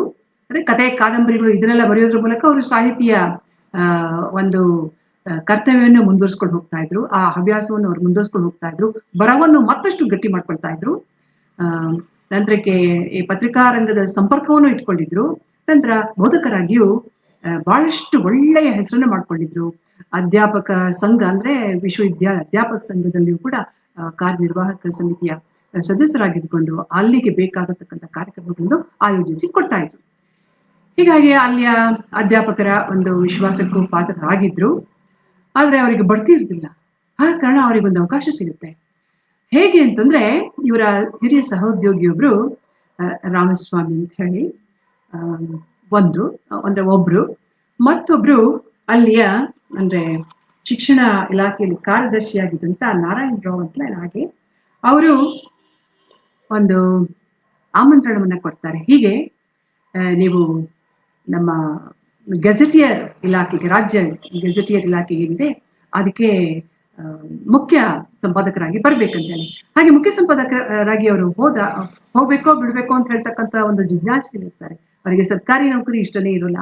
ಹಾಗಾಗಿ ಹೋಗ್ಬೇಕೋ ಇಲ್ವೋ ಅಂತ ಹೇಳಿದಾಗ ಅವಕಾಶ ಬರೋದೇ ಅಪರೂಪಕ್ಕೆ. ಆದ ಕಾರಣ ಅವಕಾಶವನ್ನು ಸದುಪಯೋಗಪಡಿಸ್ಕೊಳ್ಳಿ ಅಂತ ಹೇಳಿ ಅವರೆಲ್ಲ ಪ್ರಾಯಶಃ ಸಲಹೆ ಮಾಡಿದ್ದಾರೆ ಅಂತ ಅನ್ಸುತ್ತೆ. ಆದ ಕಾರಣ ಅವರ ಸಲಹೆ ಮೇರೆಗೆ ಅದುವರೆಗೂ ಅವರು ಸೈಕಲ್ ಅಲ್ಲಿ ಛತ್ರಿ ಇಟ್ಕೊಂಡು ಆಮೇಲೆ ಬಸ್ಸಲ್ಲಿ ಜೋತಾಡ್ಕೊಂಡೆಲ್ಲ ಏನ್ ಬರ್ತಾ ಇದ್ರು, ಈಗ ಸರ್ಕಾರ ಕೊಡ್ತಕ್ಕಂತ ಒಂದು ವಾಹನ ಸೌಕರ್ಯ ಇರುತ್ತಲ್ಲ ಅದನ್ನ ಬಳಸ್ಕೊಳ್ಳಿಕ್ಕೆ ಅವಕಾಶ ಆಗುತ್ತೆ ಅಂತ ಹೇಳ್ತಕ್ಕಂಥ ಒಂದು ಆಶಯ ಅಂತ ಹೇಳಿ ಅಲ್ಲ, ಸ್ವಲ್ಪ ನನ್ನ ಆರೋಗ್ಯನೂ ಸುಧಾರಿಸುತ್ತೆ ಅಂತ ಹೇಳ್ತಕ್ಕಂಥ ಹಿನ್ನೆಲೆಯಲ್ಲಿ ಇವರ ಸಲಹೆಗಳು, ಇವರ ಬೆಂಬಲಗಳು ಇದ್ದದ್ರಿಂದ ಅವರು ಅಧ್ಯಾಪಕ ವೃತ್ತಿಗೆ ಅಂದ್ರೆ ರಾಜೀನಾಮೆ ಕೊಡ್ತಾರೆ. ರಾಜೀನಾಮೆ ಕೊಟ್ಟು ಅವರು ಮುಂದೆ ಸರ್ಕಾರದ ಕೆಲಸಕ್ಕೆ ತಮ್ಮನ್ನ ತಾವು ಏನ್ ಮಾಡ್ಕೊಳ್ತಾರೆ, ತೊಡಗಿಸ್ಕೊಳ್ತಾರೆ. ಇಷ್ಟ ಇಲ್ದರೂ ಕೂಡ ಅವರು ತೊಡಗಿಸ್ಕೊಳ್ತಾರೆ. ಈ ಎಲ್ಲ ಕಾರಣಗಳನ್ನ, ಎಲ್ಲ ಅಂಶಗಳನ್ನ ಗಮನದಲ್ಲಿ ಇಟ್ಕೊಂಡು ಹಾಗೆ ಸೇರಿದಂಥವ್ರು 1981ರಲ್ಲಿ ಸೇರ್ಕೊಳ್ತಾರೆ. ಸೇರಿದಂಥವ್ರು ಸುಮಾರು 14 ವರ್ಷ ನಾನಿದ್ದೆ ಅಲ್ಲಿ, ಗೆಜೆಟಿಯರ್ ಇದ್ದೆ ಅಂತ ಹೇಳ್ತಾರೆ. ಈ ಸಂದರ್ಭದಲ್ಲಿ ಅವ್ರ ನೆರವಿಗೆ ಬಂದದ್ದು, ಯಾಕೆಂದ್ರೆ ಆ ಗೆಜೆಟಿಯರ್ ಅಂತ ಹೇಳ್ತಕ್ಕಂಥದ್ದು ಸ್ಥಳೀಯ ಅಂದ್ರೆ ಪ್ರಾದೇಶಿಕ ಇತಿಹಾಸವನ್ನ ತಿಳಿಸಿಕೊಡ್ತಕ್ಕಂತಹ ಒಂದು ಗ್ರಂಥಗಳು. ಅದನ್ನ ಬ್ರಿಟಿಷರ್ ಕಾಲದಲ್ಲೇ ಪ್ರಾರಂಭ ಮಾಡ್ಕೊಂಡಿರೋ ನಮ್ಗೆ ಗೊತ್ತಿರುವ ಹಾಗೆ ಮೈಸೂರು ಗೆಜೆಟಿಯರ್ಸ್ ಎಲ್ಲ ಕೇಳಿದೀವಲ್ಲ, ಹರ್ವರ್ಧನ್ ರಾವ್ ಅವರ ಸಂಪಾದಕರಾಗಿ ಮಾಡಿ ಒಂದು 1929 1874 ಬಿ ಎಲ್ ರೈಸ್ ಕಾಲದಲ್ಲಿ ಅದೆಲ್ಲ ಪ್ರಾರಂಭ ಆಗಿತ್ತು. ಅಂತಹ ಒಂದು ಕಾರ್ಯವೈಖರಿ ಉಳ್ಳಂತಹ ಕೆಲಸವನ್ನ ಮಾಡ್ಬೇಕಾದ್ರೆ ಸಾಮಾನ್ಯರು ಇಚ್ಛೆ ಪಡ್ತಾರೋ ಇಲ್ವೋ, ಆದ್ರೆ ಇವರು ಸನ್ನಿವೇಶಕ್ಕೆ ಅನುಗುಣವಾಗಿ ಅದನ್ನ ಆಯ್ಕೆ ಮಾಡ್ಕೊಳ್ತಾರೆ, ನಂತರ ಕಾರ್ಯನಿರತರಾಗ್ತಾರೆ. ಆಗ ಅವರಿಗೆ ನೆರವಿಗೆ ಬಂದದ್ದು ಅಂತಂದ್ರೆ ಜ್ಞಾನದ ಹಿನ್ನೆಲೆಯಲ್ಲಿ ನಾನು ಹೇಳ್ತಾ ಇರ್ತಕ್ಕಂಥದ್ದು. ನೆರವಿಗೆ ಬಂದದ್ದು ಮತ್ತೆ ಅವರ ಸಂಶೋಧನಾ ತರಬೇತಿ. ಅವ್ರೇನು ಸಂಶೋಧನಾ ಅವಧಿಯಲ್ಲಿ ತರಬೇತಿಯನ್ನು ಪಡ್ಕೊಂಡಿರ್ತಾರೋ ಅದೊಂದು ಲೈಸೆನ್ಸ್ ಅಷ್ಟೇನೆ, ಅಂದ್ರೆ ಒಂದು ಅವರಿಗೆ ಸರ್ಟಿಫಿಕೇಟ್ ಕೊಟ್ಟಾಗ ಒಂದು ಅನುಮತಿ ಸರ್ಟಿಫಿಕೇಟ್, ಆಯ್ತು ನೀನ್ ಮುಂದಕ್ಕೆ ಹೋಗಿ ಮಾಡ್ಕೊಂಡು ಹೋಗ್ಬೋದು ಅಂತ ಹೇಳಿಕೆ. ಅದು ನನಗೂ ಕೂಡ ಅದೇ ಅನುಭವ ಆಗಿತ್ತು. ಆದ ಕಾರಣ ಅವರು ಈ ಸರ್ಟಿಫಿಕೇಟ್ ಅಡಿಯಲ್ಲಿ ಆಗ ಕೇವಲ ಒಂದು ಪ್ರಶಸ್ತಿ ಪತ್ರಕ್ಕೆ ಅವ್ರು ತಗೊಂಡಿರ್ತಾರಲ್ಲ, ಈಗ ಅದೆಲ್ಲ ಕಾರ್ಯರೂಪಕ್ಕೆ ತರ್ತಾರೆ. ಅದರ ಪ್ರಕಾರ ಆಗ ನಾವು ನೋಡುವ ಹಾಗೆ ಅಂದ್ರೆ ಅವರ ಅಧಿಕಾರದ ಅವಧಿಯಲ್ಲಿ ಸುಮಾರು 20 ಯಾವ್ದನ್ನ ಗೆಜೆಟಿಯರ್ಸ್ ಗಳನ್ನ ಹೊರ ತರ್ತಾರೆ.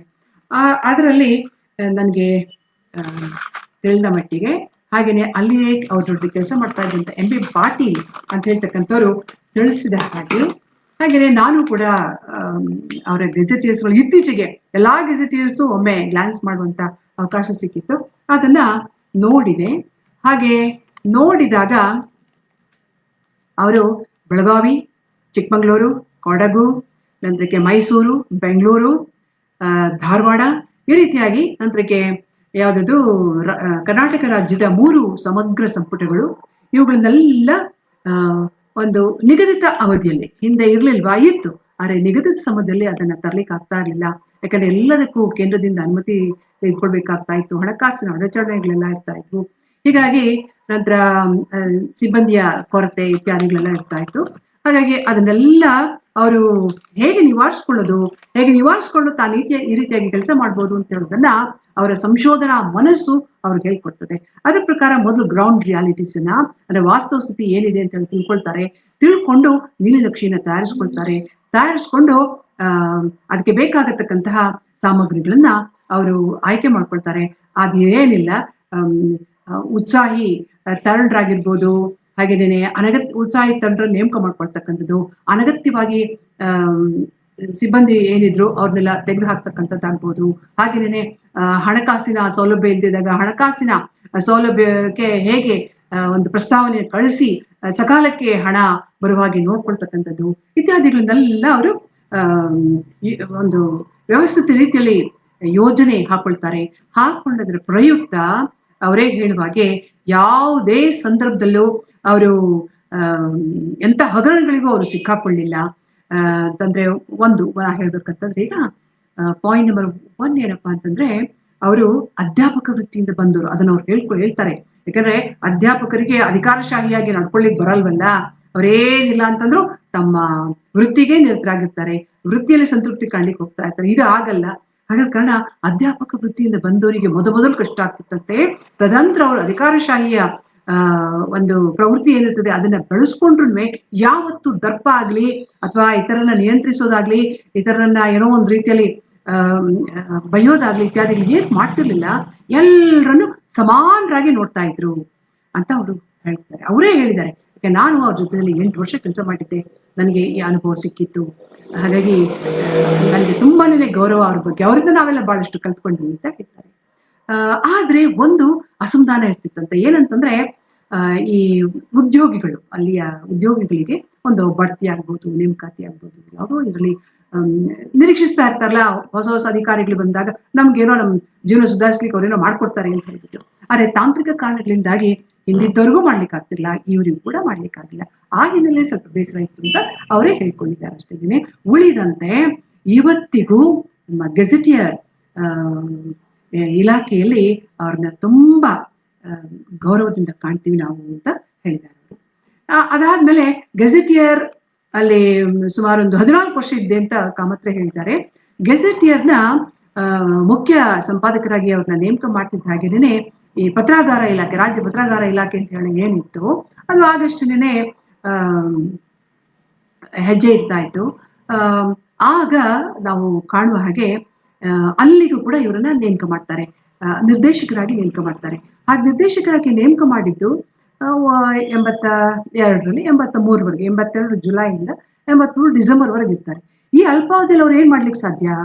ಸಂಶೋಧಕ ಏನ್ ಮಾಡ್ಲಿಕ್ಕೆ ಸಾಧ್ಯ? ಇತಿಹಾಸ ಸಂಶೋಧಕ ಇದು ಹೇಗಿತ್ತು, ಇದನ್ನ ಹೇಗ್ ಮಾಡ್ಬೇಕು ಅಂತ ಹೇಳ್ತಕ್ಕಂಥದ್ರೆ ಆಗ ಚಿಂತೆ ಮಾಡ್ಬೇಕಾಗಿರುತ್ತೆ.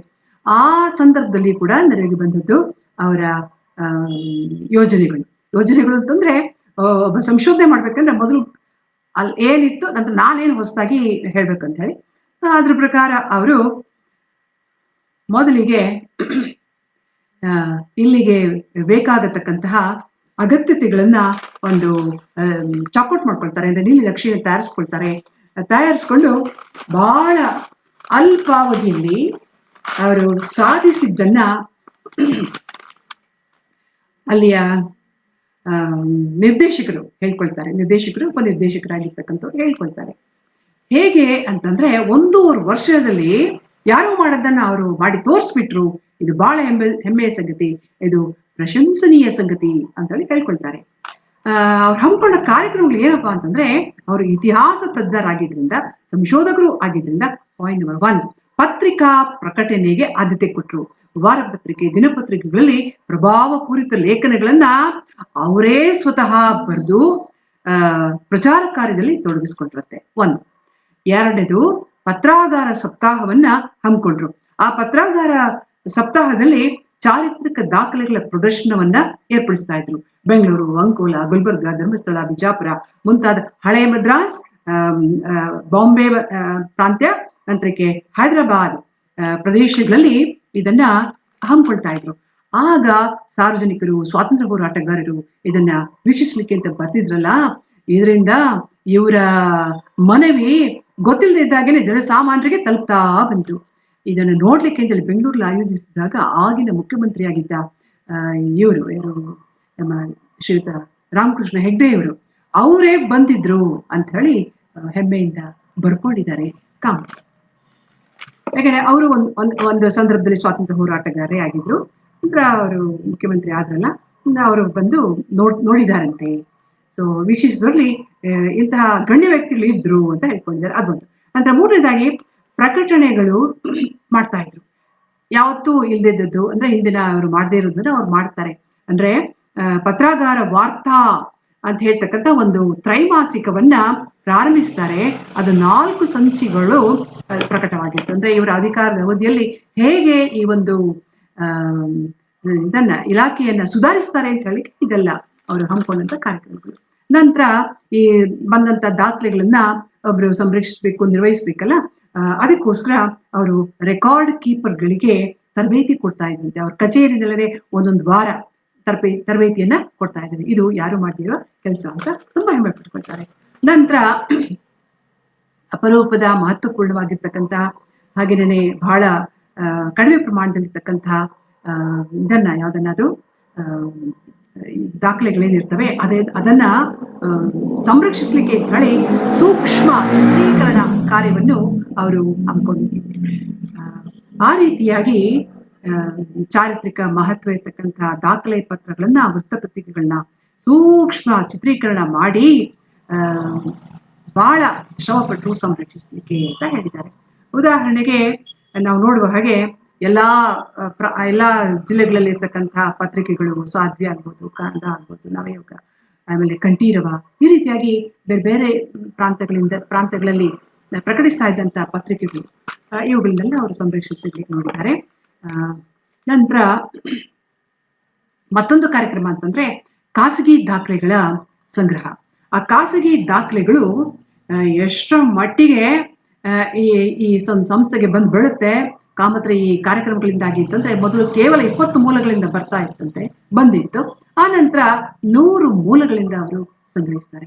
ಅಂದ್ರೆ ಇವರ ಕಾರ್ಯಕ್ರಮಗಳೆಲ್ಲವೂ ಅಂದ್ರೆ ಪ್ರಚಾರ ಕೊಟ್ಟ ನಂತರಕ್ಕೆ ಬರಹದ ಮೂಲಕ, ಕಾರ್ಯಕ್ರಮದ ಮೂಲಕ ಏನು ಸಪ್ತಾಹಗಳನ್ನೆಲ್ಲ ಆಚರಣೆ ಮಾಡಿದ್ರು, ಕಾರ್ಯಕ್ರಮಗಳನ್ನ ಕಚೇರಿ ಒಳಗೂ ಹಮ್ಮಿಕೊಂಡಿದ್ರು.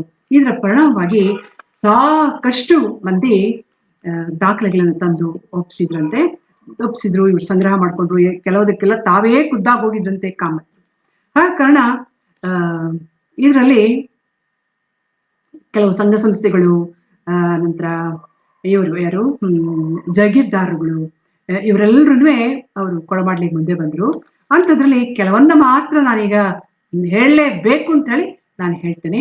ಗುಲ್ಬರ್ಗಾದ ರಘು ಜೈಗೀರ್ದಾರ್ ಅಂತ ಹೇಳೋರಿಂದ ಪರ್ಷಿಯನ್ ದಾಖಲೆಗಳನ್ನ ಸಂಗ್ರಹಿಸ್ಕೊಂಡ್ರು. ಮುಂಬೈನ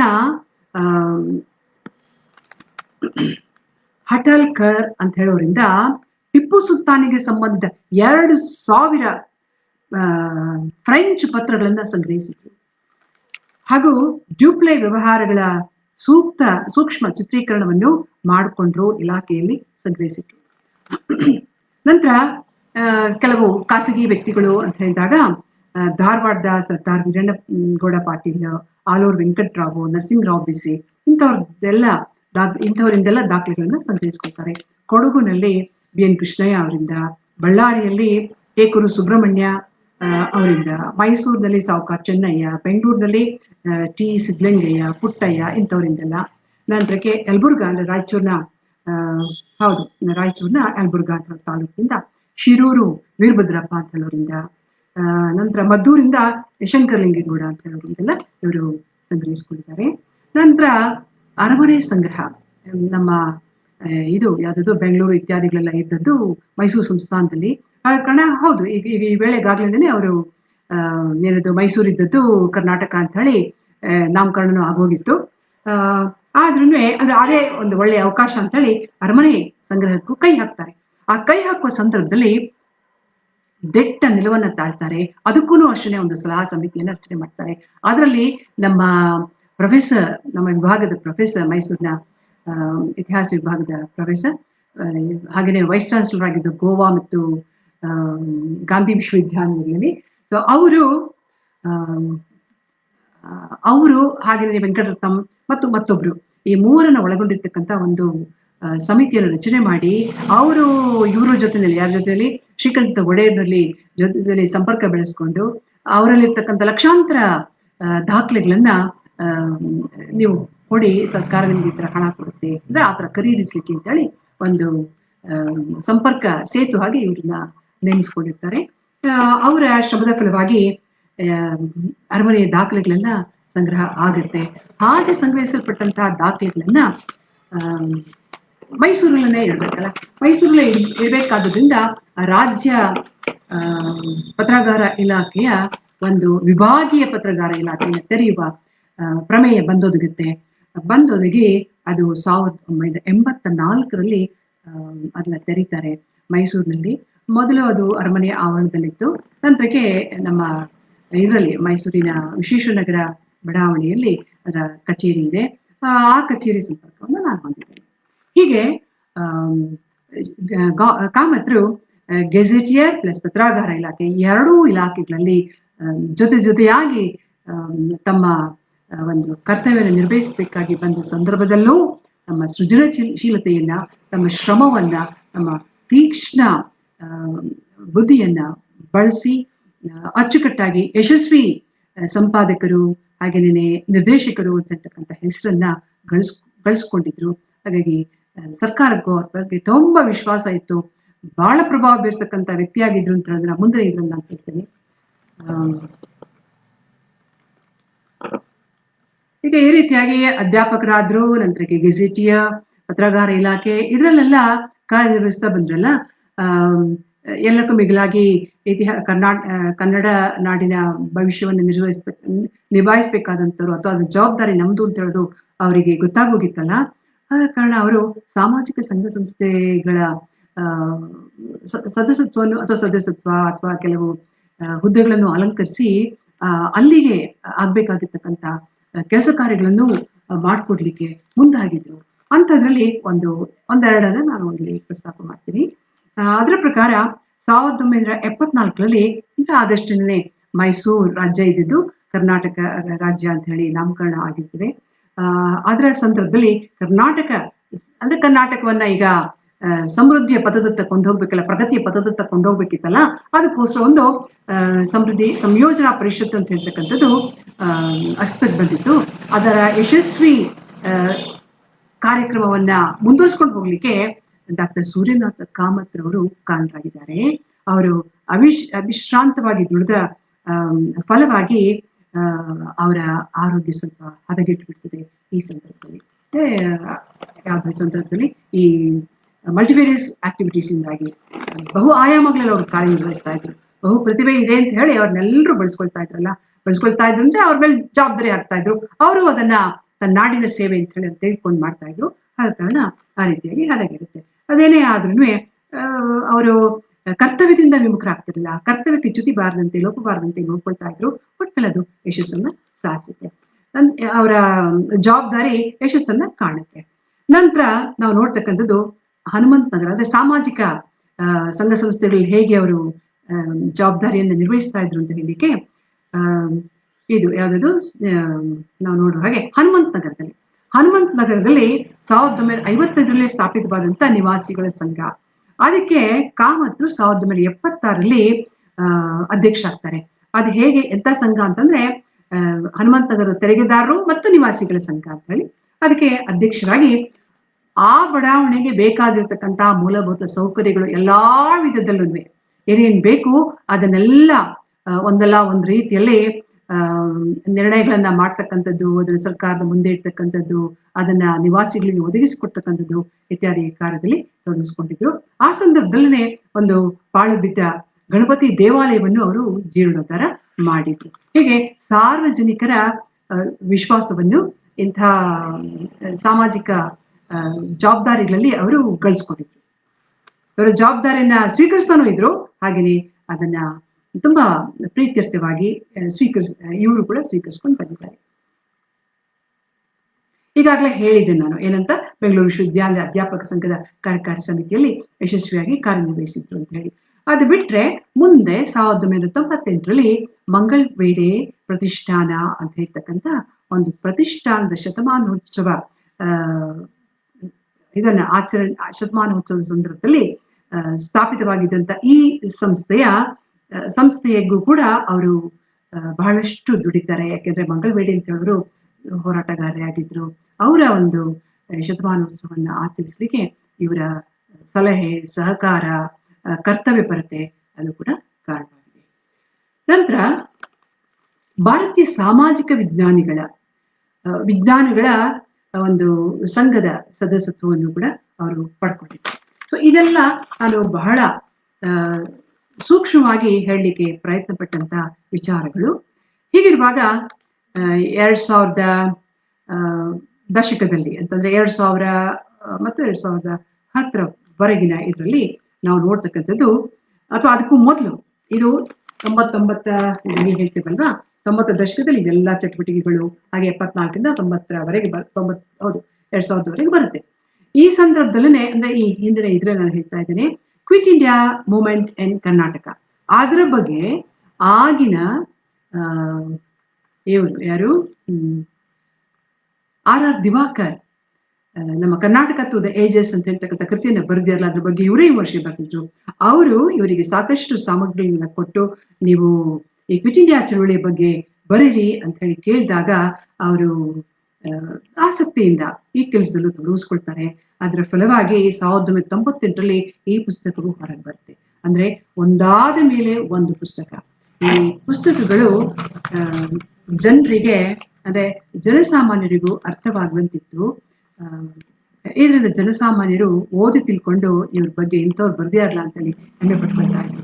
ಹೇಗಿರುವಾಗ 2000 ದಶಕ ಅಂದ್ರೆ 2000ದಲ್ಲಿ ಅವರು ಹಾಗೆ ಕೆಲಸ ಮುಗೀತು ಅಂತ ಹೇಳಿ ಕೈಕಟ್ಟಿ ಕೂತ್ಕೊಳ್ತಿದ್ರ? ಖಂಡಿತ ಇಲ್ಲ. ಬದಲಿಗೆ ಇದನ್ನೆಲ್ಲ ಪುನಃ ಪರಿಶೀಲಿಸ್ತಕ್ಕಂಥ ಕೆಲಸ ಕಾರ್ಯಗಳು ತೊಡಗಿಸ್ಕೊಳ್ತಾ ಇದ್ರು. ಈಗಾಗ್ಲೇ ಅವರು 500ಕ್ಕೂ ಹೆಚ್ಚು ಲೇಖನಗಳನ್ನ ಬರೆದಿದ್ರು. ಅಂದ್ರೆ ಕಥೆಗಳಾಗ್ಬೋದು, ಕಾದಂಬರಿಗಳಾಗ್ಬೋದು, ಅಥವಾ ಇತರ ಲೇಖನಗಳೆಲ್ಲ ಇದ್ವಲ್ಲ. ಸೊ ಅದನ್ನ ಅವರು ಸ್ವಲ್ಪ ಮಟ್ಟಿಗೆ ಅದು ಹೇಳೋ ಹಾಗೆ ಸಂಗ್ರಹಿಸೋದಕ್ಕೆ ಕಷ್ಟವಾಗಿತ್ತು. ಆ ಕೆಲಸವನ್ನು ಕಾಮತೆ ತೆಗೆದುಕೊಳ್ತಾರೆ. ಅದನ್ನ ಅವ್ರು ಏನ್ ಮಾಡ್ತಾರೆ ಅಂತಂದ್ರೆ ಆಯ್ಕೆ ಮಾಡಿಕೊಂಡು ಪರಿಶೀಲಿಸಿ ಒಂದು 21 ಲೇಖನಗಳ ಸಂಕಲನವನ್ನ ತರ್ತಾರೆ ಸುಮುಖ ಪ್ರಕಾಶನದ ಅಡಿಯಲ್ಲಿ. ಅದರ ಶೀರ್ಷಿಕೆ ಏನಂದ್ರೆ ಕರ್ನಾಟಕ ಇತಿಹಾಸದ ಹಲವು ಮುಖಗಳು ಅಂತ ಹೇಳಿ. ಸೊ ಇದು ಕೂಡ ಬಹಳ ಮುಖ್ಯವಾಗಿರ್ತಕ್ಕಂಥ ಕೃತಿ ಅವ್ರದ್ದು. ನಂತರ ಕರ್ನಾಟಕ ಕೈಗನ್ನಡಿ ಅಂತ ಹೇಳ್ತಕ್ಕಂಥದ್ದು 140 ಪುಟದಲ್ಲಿ ಇರ್ತಕ್ಕಂಥದ್ದು 2007 ತರ್ತಾರೆ. ಈ ಮೇಲಿನ ಇದನ್ನ ನಾನು ಹೇಳಿದ್ದು 2006 ಅಂದ್ರೆ ಕರ್ನಾಟಕ ಇತಿಹಾಸದ ಹಲವು ಮುಖಗಳು 2006 ತಂದಿದ್ದಾರೆ. ಕರ್ನಾಟಕ ಕೈಗನ್ನಡಿ 2007 ತಂದಿದ್ದಾರೆ. ನಂತರ ನಾವು ನೋಡುವ ಹಾಗೆ ಅವರು ಕೃಷ್ಣದೇವರಾಯನ ಬಗ್ಗೆ ತುಂಬಾ ಒಲವಿತ್ತು. GS ದೀಕ್ಷಿತರು ಅವ್ರ ಬಗ್ಗೆ ಏನ್ ಸಂಶೋಧನೆ ಮಾಡಿದ್ದಾರೆ, ಹಾಗೆ ತಾವು ಸಂಗ್ರಹಿಸಿರ್ತಕ್ಕಂಥದ್ದು ಏನಿತ್ತು ಅದನ್ನೆಲ್ಲ ಒಂದು ಕಥಾವಸ್ತುವನ್ನಾಗಿ ಮಾಡ್ಕೊಂಡು ಕಾದಂಬರಿ ಬರ್ತಿದ್ರು. ಆ ಕಾದಂಬರಿ ಹಲವು ಹಲವು ಮುದ್ರಣಗಳು ಕಂಡಿತ್ತು. ಸಾಲದಕ್ಕೆ ಹಿಂದಿ ಭಾಷೆಗೂ ತರ್ಜುಮೆ ಆಗಿತ್ತು, ಅಂದ್ರೆ ಭಾಷಾಂತರ ಆಗಿತ್ತು. ಆ ಒಂದು ಕಾದಂಬರಿಯನ್ನ ಕೊನೆಗವರು ಹೇಗೆ ಹೇಳ್ತಾರೆ ಅಂತಂದ್ರೆ, ಅದ್ರ ಬಗ್ಗೆ ಏನ್ ಹೇಳ್ತಾರೆ ಅಂತಂದ್ರೆ 2009ರಲ್ಲಿ ಅದ್ರ ಬಗ್ಗೆ ಒಂದು ಹೇಳ್ತಾರೆ ಅವರು. 2009ರಲ್ಲಿ ವಿಜಯನಗರದ ಕೃಷ್ಣದೇವರಾಯ ಆಡಳಿತ ಮತ್ತು ಸಾಂಸ್ಕೃತಿಕ ಸಾಧನೆ ಅಂತ ಹೇಳ್ತಕ್ಕಂಥ ಒಂದು ಕೃತಿಯನ್ನ ಅವರು ಹೊರತರ್ತಾರೆ. ಆ ಸಂದರ್ಭದಲ್ಲಿ ಆ ಒಂದು ಸಂದರ್ಭದಲ್ಲಿ ಮುನ್ನುಡಿ ಬರಬೇಕಾದಾಗ ಅವರು ಒಂದ್ 4 ಸೆಂಟೆನ್ಸ್ ಅಲ್ಲಿ ಹೇಳ್ತಾರೆ, ಕೃಷ್ಣದೇವರಾಯ ಕಾದಂಬರಿಯನ್ನು ವಿದೇಶಿ ಲೇಖಕರ ಹೇಳಿಕೆ ಆಧರಿಸಿ ಬರೆಯಲಾಗಿತ್ತು. ಇದರಲ್ಲಿ ಸಾಕಷ್ಟು ಸುಳ್ಳು ಮಾಹಿತಿಗಳಿವೆ, ಅದರಿಂದ ಇನ್ನೂ ಪ್ರಕಟಿಸಲು ಸಾಧ್ಯವಿಲ್ಲ ಅಂತ ಹೇಳಿ ತಿಳಿಸ್ತಾರೆ. ಇದು ಅವರ ಸತ್ಯಸಂಧತೆಗೆ, ಪ್ರಾಮಾಣಿಕತೆಗೆ ಸಾಕ್ಷಿಯಾಗಿದೆ. ಇನ್ನು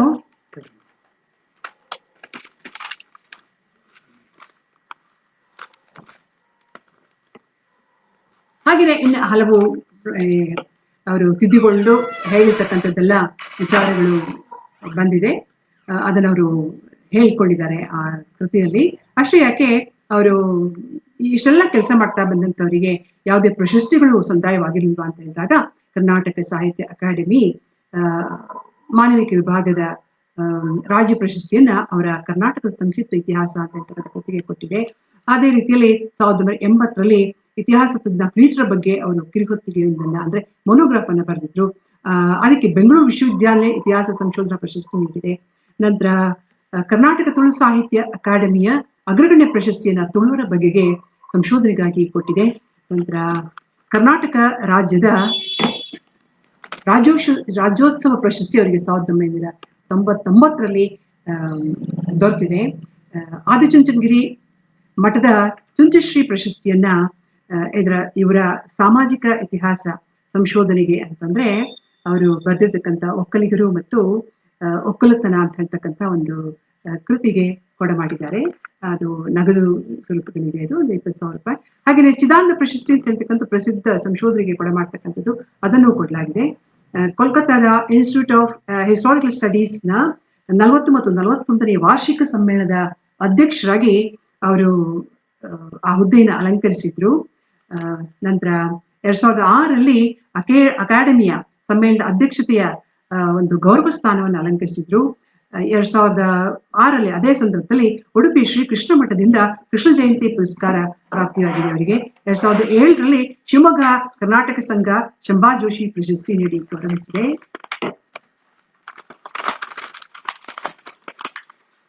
2010ರಲ್ಲಿ ಹಂಪೆ ಕೃಷ್ಣದೇವರಾಯನ 500ನೇ ಪಟ್ಟಾಭಿಷೇಕದ ಸಮಾರಂಭ ಪ್ರಶಸ್ತಿಯನ್ನ 50,000 ರೂಪಾಯಿ ಮೂಲಕ ಕೊಟ್ಟು ಗೌರವಿಸಿದೆ. ಯಾಕೆಂದ್ರೆ ಅವರಿಗೆ ಅದರಲ್ಲಿ ವಿಶೇಷ ಆಸಕ್ತಿ ಇತ್ತಲ್ಲ, ತುಳುನಾಡಿನ ಇತಿಹಾಸದಲ್ಲಿ, ತುಳುನಾಡಿನಲ್ಲಿ ಕೃಷ್ಣದೇವರಾಯನಿಗೆ ಸಂಬಂಧಪಟ್ಟಾಗೆ. 2012ರಲ್ಲಿ BRR ಫ್ಯಾಮಿಲಿ ಚಾರಿಟಬಲ್ ಟ್ರಸ್ಟ್ ನವರು ಕರ್ನಾಟಕ ಇತಿಹಾಸ ಅಕಾಡೆಮಿಯ ಮೂಲಕ ನೀಡುವ ಇತಿಹಾಸ ಸಂಸ್ಕೃತಿ ಶ್ರೀ ಪ್ರಶಸ್ತಿಗೆ ಕಾಮತ್ರನ್ನು ಭಾಜನರಾಗಿಸಿದ್ದಾರೆ. ಡಾಕ್ಟರ್ ಕಾಮತ್ರು ಪತ್ರಾಗಾರಕ್ಕೆ ನಿರ್ದೇಶಕರಾಗಿ ಸಲ್ಲಿಸಿದ ಸೇವೆಯನ್ನು ಮನಗಂಡು ಭಾರತ ಸರ್ಕಾರ ಭಾರತೀಯ ಐತಿಹಾಸಿಕ ದಾಖಲೆಗಳ ಸಮಿತಿಯ ರಾಜ್ಯದ ಪ್ರಥಮ ಸದಸ್ಯರಾಗಿ ನೇಮಕಗೊಂಡಿದ್ರು ಅಂತ ಹೇಳಲಿಕ್ಕೆ ಅವರ ವಿದ್ಯಾರ್ಥಿ ಹಾಗೆಯೇ ನಿರ್ದೇಶಕರಾಗಿ ಉಪನಿರ್ದೇಶಕರಾಗಿ ಕೆಲಸ ಮಾಡಿದ್ರಲ್ಲ GV ಗಾಯತ್ರಿಯವರು ಬಹಳ ಹೆಮ್ಮೆ ಪಟ್ಟಿರ್ತಾರೆ. ಇದಿಷ್ಟು ಅವರಿಗೆ ಅವರ ಕೆಲಸ ಕಾರ್ಯಗಳನ್ನ ಗುರುತಿಸಿ ಸರ್ಕಾರ ಹಾಗೂ ಖಾಸಗಿ ಸಂಸ್ಥೆಗಳು ಕೊಟ್ಟಿರ್ತಕ್ಕಂತಹ ಪ್ರಶಸ್ತಿಗಳು. ಇದರ ಜೊತೆಗೆ ಅವರ ಗುರುಗಳು GS ದೀಕ್ಷಿತ್ ಅವ್ರು ಏನಿದ್ದಾರೆ, ಅವ್ರು ವಹಿಸ್ತಾ ಇದ್ದಂತ ಕಾಳಜಿ, ಅದಕ್ಕೆ ಪ್ರತಿಯಾಗಿ ಕಾಮತ್ರು ಕೂಡ ಅಷ್ಟೇ ಕಾಳಜಿ ವಹಿಸಿದ್ರು. ಅವರು ಉನ್ನತ ಹುದ್ದೆಗೆ ಹೋದಾಗ ಯಾವುದೋ ಕಾರಣಕ್ಕಾಗಿ GS ದೀಕ್ಷಿತ್ರು ಹಲವು ದಿವಸಗಳಿಂದ ವರ್ಷಗಳಿಂದ ಆಗದೆ ಇರ್ತಕ್ಕಂಥ ಕೆಲಸವನ್ನ ನಾನು 5 ನಿಮಿಷದಲ್ಲಿ ಮಾಡ್ಕೊಂಡು ಬಂದೆ ಅಂತ ಹೇಳಿ ತುಂಬಾ ಹೆಮ್ಮೆಯಿಂದ ಅದನ್ನ ಹಂಚ್ಕೊಂಡಿದ್ದಾರೆ. ಅವರ ಬರಹದಲ್ಲಿ ಅದು ಹೀಗಿತ್ತು ಅಂತಂದ್ರೆ ಒಂದು ಲೇಖನನೇ ಸಿಗ್ತದೆ. ಅದು ಗುರುಬಲ ಹೆಚ್ಚೋ ಶಿಷ್ಯಬಲ ಹೆಚ್ಚೋ ಅಂತ ಹೇಳಿ, ಗುರು ಹೆಚ್ಚೋ ಶಿಷ್ಯ ಹೆಚ್ಚೋ ಅಂತ ಹೇಳ್ಬಿಟ್ಟು ಅದು ಒಂದು ಲೇಖನನೇ ಇದೆ. ಸೊ ಅದ್ರಲ್ಲಿ ಎಲ್ಲ ಹೇಳ್ಕೊಂಡಿದ್ದಾರೆ. ಆಸಕ್ತಿ ಇರ್ತಕ್ಕಂಥವ್ರು ನೋಡ್ಬೋದು, ಅಂದ್ರೆ ಓದಿ ತಿಳ್ಕೊಳ್ಬಹುದು ಹೆಚ್ಚೆಚ್ಚು ಮಾಹಿತಿಗಳನ್ನ ನೋಡಿ. ಅದು ಈ ಕೃತಿನೇ, ಈ ಒಂದು ಕೃತಿ ಏನಿದೆ ಅಭಿನಂದನಾ ಗ್ರಂಥ, ಇದು ಸೂರ್ಯಕೀರ್ತಿ ಅಂತ ಹೇಳಿ. ಈ ಪುಸ್ತಕವನ್ನ ಅಂದ್ರೆ ಈ ಗ್ರಂಥವನ್ನ ತಂದಂತಹ ಅಭಿನಂದನಾ ಸಮಿತಿಗೆ ಹಾಗೆಯೇ ಸಂಪಾದಕರಿಗೆ ನನ್ನ ಅನಂತ ಅನಂತ ವಂದನೆಗಳು. ಯಾಕಂದ್ರೆ ಇಂತಹ ಒಂದು ಮಹಾನ್ ವ್ಯಕ್ತಿಯ ಕಾರ್ಯಗಳನ್ನ ನೀವು ದಾಖಲಿಸ್ಲಿಕ್ಕೆ ಎಷ್ಟು ಶ್ರಮ ಪಟ್ಟಿರ್ಬೋದು ಅಂತ ಹೇಳೋದು ನನಗೆ ಚೆನ್ನಾಗಿ ಅರ್ಥ ಆಗುತ್ತೆ. ಒಂದು ಆನಂತರ ಒಂದೇ ವಾಕ್ಯದಲ್ಲಿ ನಾನು ಮುಗಿಸ್ತಾ ಇದ್ದೇನೆ. ಈಗ ಕಾಮತ್ರು ಅಂತ ಹೇಳಿದಾಗ ನಾನು 92ರಿಂದ ಅವ್ರನ್ನ ಕೊನೆಯದಾಗಿ 2010 ಏನೋ ನೋಡಿದ್ದು. ಎರಡೇ ಅಂಶಗಳು. ಮೊದಲನೇದು 97 ಚಿತ್ರದುರ್ಗದಲ್ಲಿ ನೋಡಿದೆ ನಾನು ಅಂತ ಹೇಳಿದೆ. ಅವ್ರು ಹೇಗೆ ನಮ್ಮನ್ನೆಲ್ಲ ಕಾಣ್ತಾ ಇದ್ರು, ಸಹೋದರಿಯರು ಅಂತ ಕಾಣ್ತಾ ಇದ್ರು. ನಾವು ಶ್ರದ್ಧೆಯಿಂದ ಮೈಸೂರಿಂದ ಒಂದು ಹರಪನಹಳ್ಳಿ ಸಮ್ಮೇಳನಕ್ಕೆ ಹೋಗಿದ್ವಿ. ಹೋದಾಗ ನಾನು ಮತ್ತು ನನ್ನ ಸ್ನೇಹಿತೆ ಡಾಕ್ಟರ್ BV ಸುಧಾಮಣಿ ಅಂತ ಹೇಳಿ ಹೋದಾಗ ನಾವಿಬ್ಬರೇ ಅಂದು ಮಹಿಳೆಯರಿದ್ದದ್ದು. ಯಾರಿಗೂ ಅವ್ರೇನು ಅವ್ರಿಗೋಗಿ ಹೇಳಿ ಆತರ ಏನ್ ಹೇಳ್ತಿರ್ಲಿಲ್ಲ. ತಾವೇ ಅದನ್ನ ಲೈಟ್ ಏನೋ ಹೋಗಿತ್ತು. ಅವರು ಖುದ್ದಾಗಿ ಬಂದು ನಮ್ಮ ಯೋಗಕ್ಷೇಮ ವಿಚಾರಿಸ್ಕೊಂಡು, ನಿಮಗೆ ರಾತ್ರಿಗೆ ಏನಾದ್ರು ತೊಂದರೆ ಆಗ್ತಿದ್ರೆಮ್ಮ ಅಂತ ಹೇಳಿ ಒಂದು ಮೊಂಬತ್ತಿ ಜೊತೆಗೆ ಬೆಂಕಿ ಪೊಟ್ಟಣ, ಹಾಗೇನೆ ಸೊಳ್ಳೆ ಬತ್ತಿಯ ಕಾಯಿಲ್ ಅಂತ ಹೇಳ್ತದೆ, ಅದನ್ನ ಕೊಟ್ಟು ತಾವೇ ಖುದ್ದಾಗಿ ಬಂದು ಕೊಟ್ಟದ್ದು ನಮ್ಮ ಹೃದಯಾಂತರಾಳದಲ್ಲಿ ಅವರ ಬಗ್ಗೆ ಯಾವ ರೀತಿಯ ಪ್ರೀತಿಯನ್ನ ಉಂಟು ಮಾಡಿದೆ.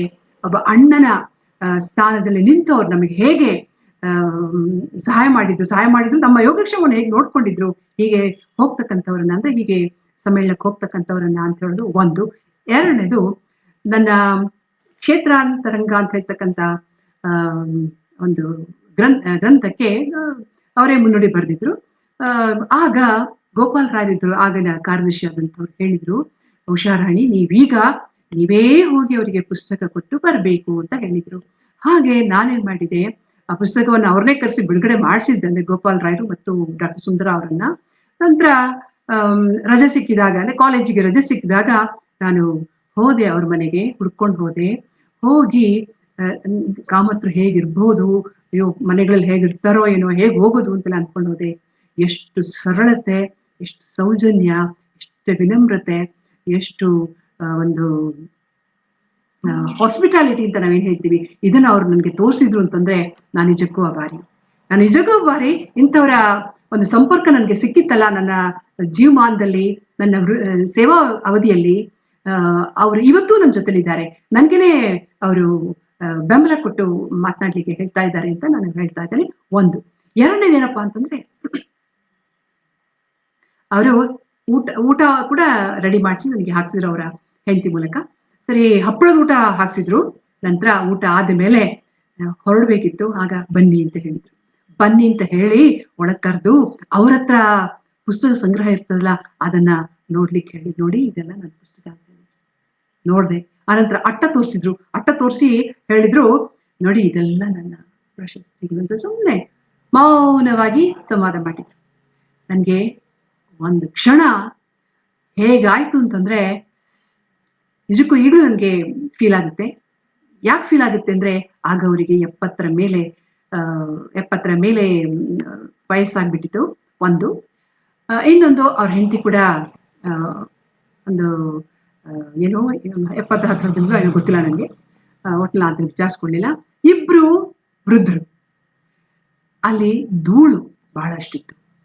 ಆಗ ನಾನು ಒಂದೇ ಮಾತಿಲ್ಲ, ಅವ್ರಿಗೆ ಹಿಂಗೆಲ್ಲ ತೋರಿಸಿ, ಕೈ ಮಾಡಿ ತೋರಿಸಿ, ಸಮೂಹ ಸಂವಾದದಲ್ಲೂ ಅದನ್ನ ಹೇಳಿದಾಗುತ್ತೆ.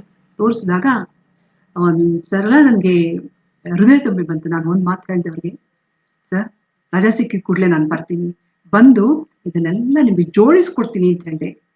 ಜೋಡಿಸ್ಕೊಡ್ತೀನಿ ಅಂತ ಹೇಳಿದ್ದೇ ವಿನಾ ಇದೆಲ್ಲ ಸ್ವಚ್ಛ ಮಾಡಿಕೊಡ್ತೀನಿ ಆತರ ಹೇಳಿಲ್ಲ. ಯಾಕಂದ್ರೆ ಅವರಿಗೆ ಯಾವುದೇ ರೀತಿಯಲ್ಲೂ ಅಗೌರವ ತೋರಿಸ್ಬಾರ್ದು ಅಂತ ಹೇಳಿ, ಅದು ಅವ್ರಿಗೊಂದು ಮನ್ಸಿಗೆ ನೋವಾಗೋರು ನಾನು ಹೇಳ್ಬಾರ್ದು ಅಂತ ಹೇಳೋ ಒಂದು ಭಾವ ನನಗೆ ಬಂದ್ಬಿಟ್ಟಿತ್ತು. ಸೊ ಈ ಒಂದು ಅನುಭವವನ್ನು ಪಡೀಲಿಕ್ಕೆ ಕಾರಣಕರ್ತರಾದಂತಹ ಡಾಕ್ಟರ್ ಗೋಪಾಲ್ ರಾಯರಿಗೆ ನಾನು ನಿಜಕ್ಕೂ ಅಭಾರಿ. ಅದಾದ ಮೇಲೆ ನಾನು ಕಾಮತ್ರನ 81 ಸಮ್ಮೇಳನ ಅಷ್ಟೇ ಹೊರಡಿದೆ. ಯಾಕಂದ್ರೆ ಇದು 2009 ನಡೆದ ಘಟನೆ. ಅಷ್ಟು ಬಿಟ್ರೆ ನನ್ಗೆ ಇನ್ನೂ ಹೇಳೋದು ಬಹಳಷ್ಟಿದೆ. ಮೊದಲೇದಾಗಿ ಪ್ರಾರಂಭ ಆಗೋದೇ ತಡವಾಗಿದೆ. ಈಗ ನಾನು ಮುಕ್ತಾಯ ಮಾಡ್ತೇನೆ. ಮತ್ತೊಮ್ಮೆ ಶ್ರೀಯುತ ಕಾಮತ್ರ ಶಕ್ತಿ ಈಗಿನ ಯುವ ಪೀಳಿಗೆಯಲ್ಲಿ ಸಂಚಲನವನ್ನು ಉಂಟು ಮಾಡಿದೆ. ಈ ದಿಸೆಯಲ್ಲಿ ನಾನು ತಾಂತ್ರಿಕ ತಜ್ಞೆ ಸೀತಾಲಕ್ಷ್ಮಿ, ಡಾಕ್ಟರ್ ಸಂಧ್ಯಾ, ಇವ್ರನ್ನೆಲ್ಲ ತುಂಬಾ ನೆನೆಸ್ಕೊಳ್ತಾನೆ ಅವರಿಗೆ ಹೀಗೇನೆ ಶಕ್ತಿಯನ್ನ ಕೊಡ್ಲಿ, ಹಿರಿಯರನ್ನ ಸಂಪರ್ಕಿಸ್ತಕ್ಕಂಥ ಒಂದು ಸದ್ಭಾವನೆ ಹೀಗೇ ಮುಂದುವರಿಲಿ ಅಂತ ಹೇಳ್ತಕ್ಕಂಥ ಮಾತುಗಳೊಂದಿಗೆ ನನ್ನ ಉಪನ್ಯಾಸವನ್ನ ಮುಕ್ತಾಯ ಮಾಡ್ತಾ ಇದ್ದೇನೆ. ವಂದನೆ.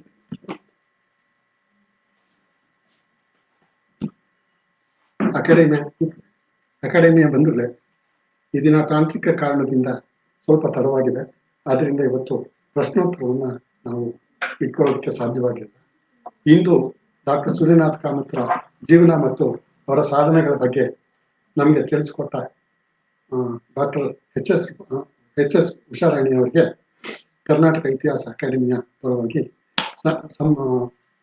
ಅವರಿಗೆ ವಂದನೆಗಳನ್ನ ನಾನು ಇಲ್ಲಿ ಸಲ್ಲಿಸ್ತಾ ಇದ್ದೇನೆ. ಎಲ್ಲರಿಗೂ ನಮಸ್ಕಾರ.